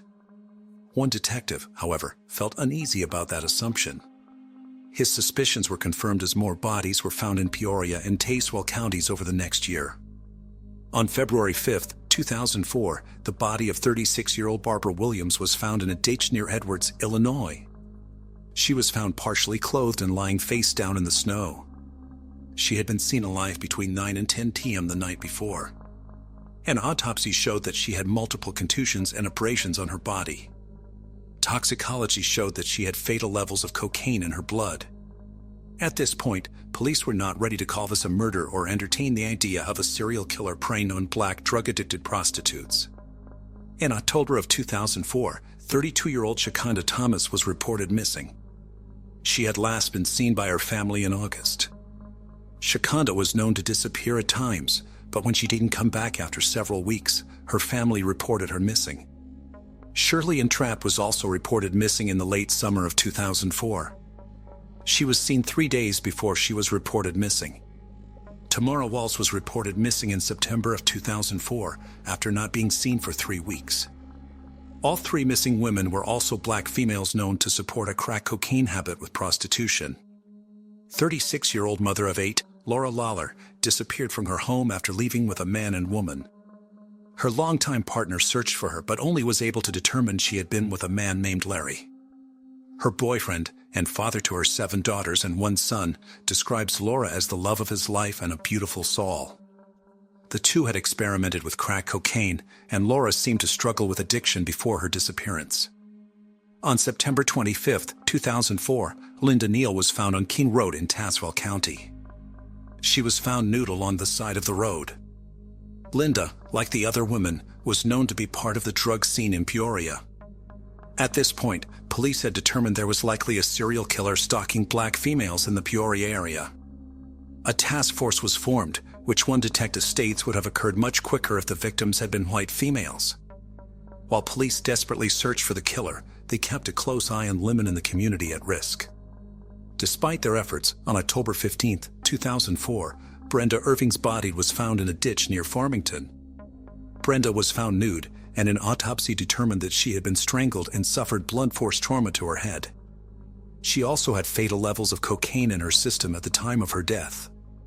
Her children had feared for their mother's safety, as she had known many of the women who had been killed or disappeared from central Illinois. Brenda struggled with drug addiction. Despite detectives' best efforts, the case proved difficult to solve. They followed thousands of leads, but finally got the lead they were waiting for in December of 2004. 35-year-old Vicki Bomer was arrested for theft. From jail, she told authorities that she thought she could help them find the serial killer preying on her fellow sex workers. She believed that a man who had picked her up in July 2004 was responsible. Bomer explained that in July, a man named Larry Bright lured her to his mother's home where they shared alcohol and drugs. Once she was intoxicated, she said Bright attacked her, attempted to rape her, and pulled a knife on her. Somehow, Bomer was able to escape. Police were at first skeptical, as Bomer asked for a plea deal in exchange for her testimony. Why hadn't she reported this back in July? Why wait until she was under arrest? Vicky Bomer claimed she was scared of being arrested for outstanding warrants, which is why she did not come forward in July 2004. A search of her criminal history confirmed the warrants, so detectives decided to take a look at the man named Larry Bright. Larry Dean Bright was born in Peoria, Illinois, on July 8, 1966. He served a 2-year stint in prison at age 19 for burglary and carjacking. According to Larry's family, the time Larry spent in prison changed him for the worse. Larry became more angry and violent and began using drugs. Larry had an injury, which started an addiction to prescription opioids and later crack cocaine. He also developed an addiction to pornography, preferring videos with black women. Larry lived with his mother in a tiny guest house behind her home. Larry enjoyed gardening, creating a beautiful garden bed of flowers for his mother. When the police arrived at Larry's home following the tip, they noticed the beautiful flowers in the garden. Larry was placed under arrest for the unlawful restraint of Vicky. They questioned Larry about the murders, but he denied having any information about the murdered and missing women. Throughout the interview, Larry smoked several cigarettes. Detectives planned to take one of the cigarette butts and test it for DNA, but Larry ate them before leaving the interrogation room. Larry declined to give DNA voluntarily. Police searched Larry Bright's home on January 20, 2005. The investigators dug up the garden, finding several small bone fragments and ashes that were later determined to be human. When the police questioned Larry again, they told him they were digging up his mother's flowers. At this point, Larry broke down and confessed to multiple murders. He even led investigators to the remains of some of his victims. Larry explained that around July 27, 2003, he picked up Sabrina Payne on the south side of Peoria. He drove her to his home, which he shared with his mother. He claimed the two drank and used cocaine before having consensual sex. Larry said he did not intend to kill Sabrina, but he became enraged, thinking Sabrina was trying to rip him off. He strangled her to death and dumped her body near the cornfield where she was found.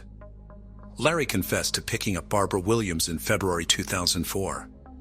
Again, he used drugs and alcohol with his victim. He stated that he once again lost control of his anger and killed Barbara.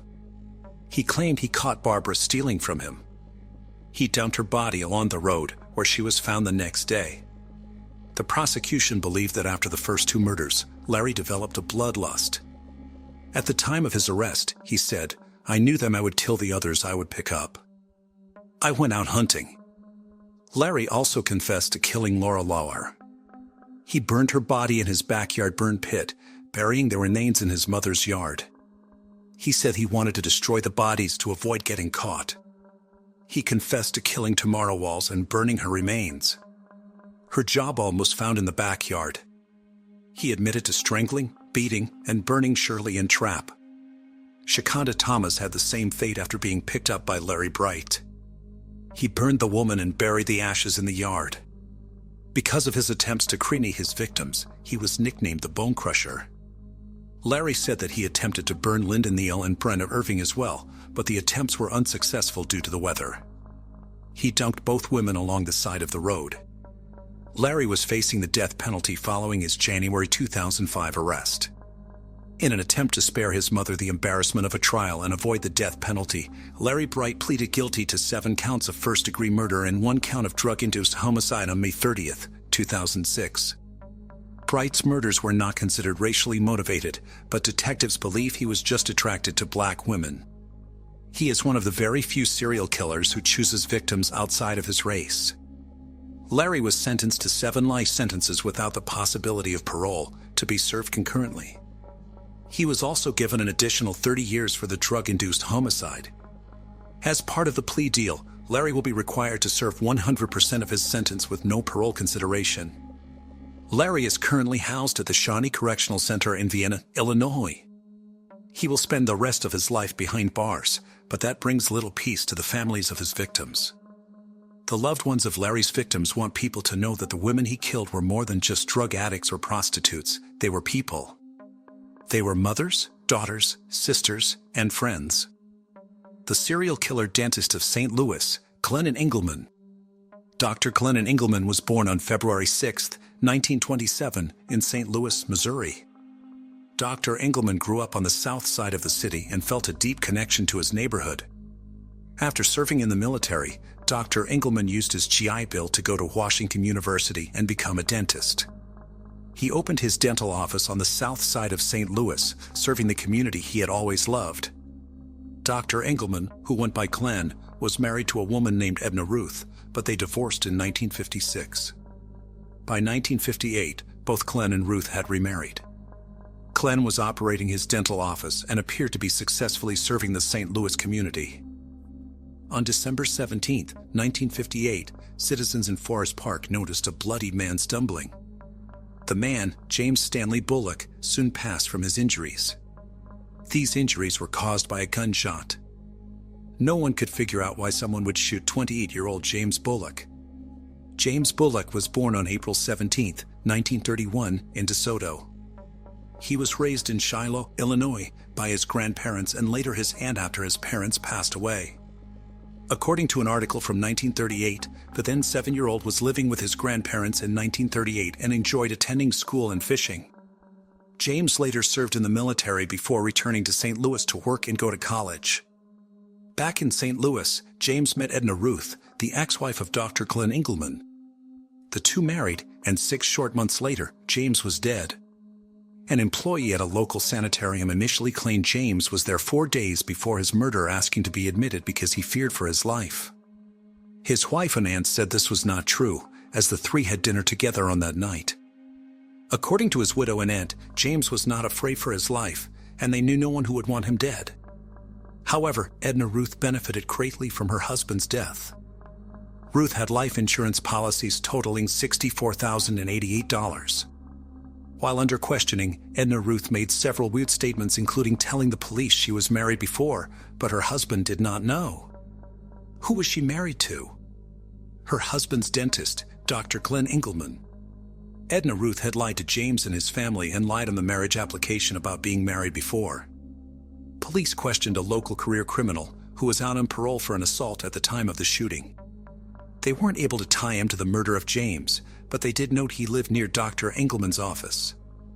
Dr. Engelman and Edna Ruth both refused to take a polygraph test and denied any involvement in the murder of James Bullock. Dr. Engelman's new wife, Ida, refused to be questioned by the police. A patient provided an alibi for Dr. Engelman. However, another witness said that they tried to find someone at the office around the time and the office was empty. Edna Ruth invested part of the funds she received after becoming a widow into doctor. Been bored being a dentist, so he often ventured into other areas of business. This included buying a trike strip along with a partner, Eric Fry. Dr. Engelman had grown to be close friends with Eric and his wife Sandy. On September 26, 1963, Eric and Dr. Engelman were at the trike strip using dynamite to explode and then fill abandoned cisterns on the property. Eric was lying on his stomach near one of the cisterns when the dynamite exploded quicker than anticipated. Eric was killed instantly and found lying in the bottom of the cistern. Coroner H.D. Steinbeck ruled the death accidental. Mr. Frey's wife had an insurance policy on her husband, which she invested part of into Dr. Engelman's practice. Dr. Engelman divorced Ida and married his third wife, Ruth, in 1967. The couple shared a son, but Ruth hated the close relationship her husband had with a young woman who worked in his office named Carmen Miranda. Dr. Engelman offered to train Carmen to be a dental assistant in his office. Edna felt uncomfortable with the flirting between the doctor and his young assistant. Dr. Engelman, however, claimed he was trying to help people in his community. He hired Carmen's brother, Nick, as well at one point. Ruth was relieved when Carmen met a married man named Peter Holm. Just a few months later, however, Carmen and Eric were walking in a rural area in Pacific, Missouri. The couple were exploring an area known to have caves and scenic paths. A shot suddenly fired, hitting Peter in the head. Peter died instantly, and a hysterically Carmen flagged down the help. Nearby, police found an X on a tree made with tape. The area was familiar to locals as a hunting area, and police believed that the shot was accidental. Police believe someone was target shooting at the X and accidentally struck Mr. Home. Carmen had a significant amount of life insurance on her husband, totaling $60,000. This is equivalent to around $300,000 in 2024. Dr. Engelman and Ruth divorced soon after, at which time Dr. Engelman married young Carmen, whom he had known since she was a small child. His son lived with Edna, his ex-wife. Despite being married to Carmen, Dr. Engelman and Ruth still met regularly for sex. Dr. Engelman constantly had extramarital affairs, which included previous affairs with Carmen, Ruth, and even Sandy Fry, the wife of his business associate Eric Fry, who was killed by dynamite. Another of Dr. Engelman's affairs was with a patient named Barbara Boyle. On November 3, 1977, someone pretending to be from the Farm Girl walked up to the farmhouse owned by Arthur and Vernita Goosewell in Everettsville, Illinois. Soon after entering the home, the elderly couple were attacked and both were shot in the head. The wealthy couple left $340,000 to their son, Ronald Goosewell. Guess who Ronald Goosewell was married to? Barbara Boyle.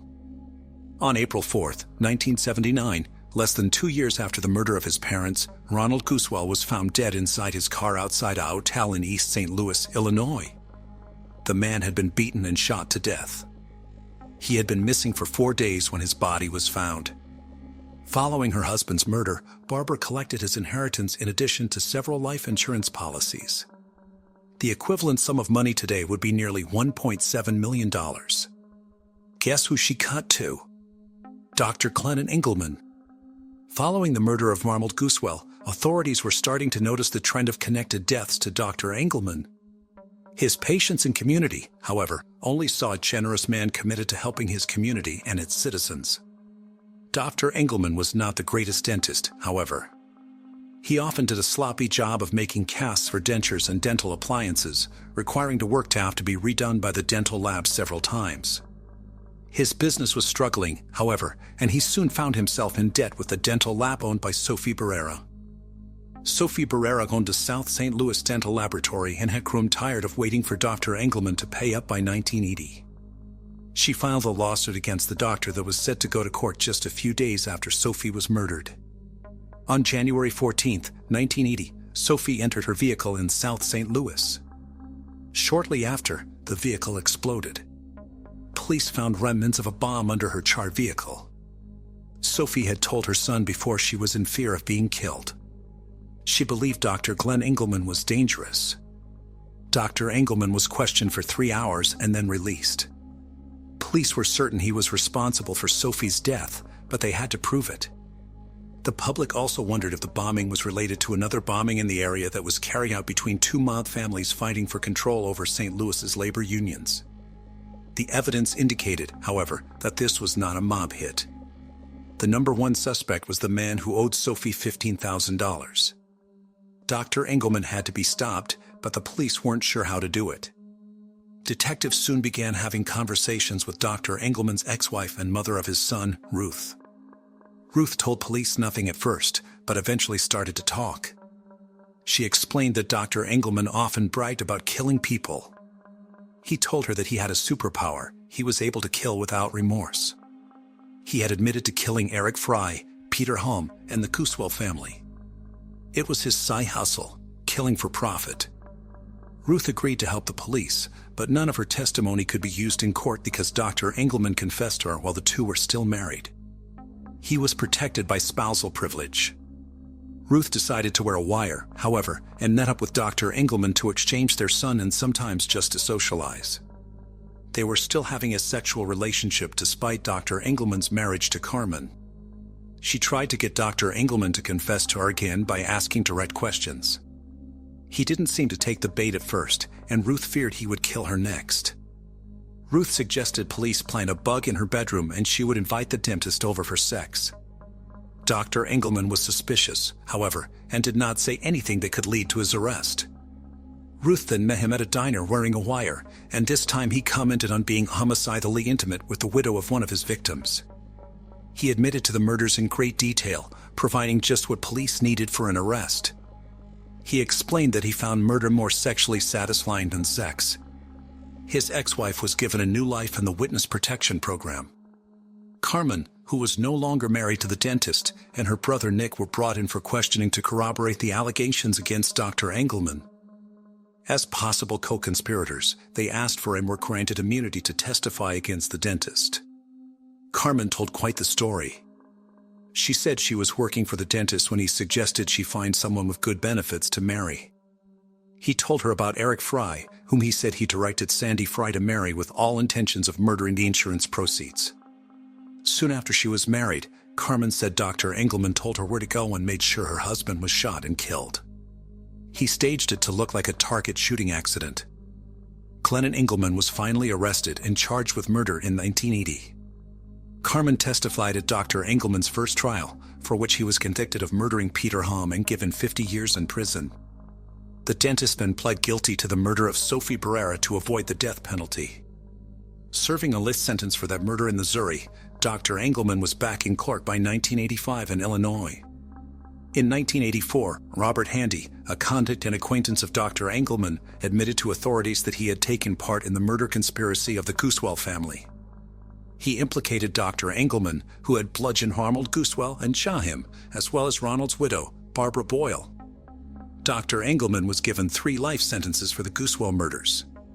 He also was convicted of federal mail fraud and given a 30-year federal sentence. He is believed to have killed at least 12 people, including conspiring with his first wife to kill her husband, James Bullock, in 1958. Edna Ruth was never charged in the case due to lack of evidence.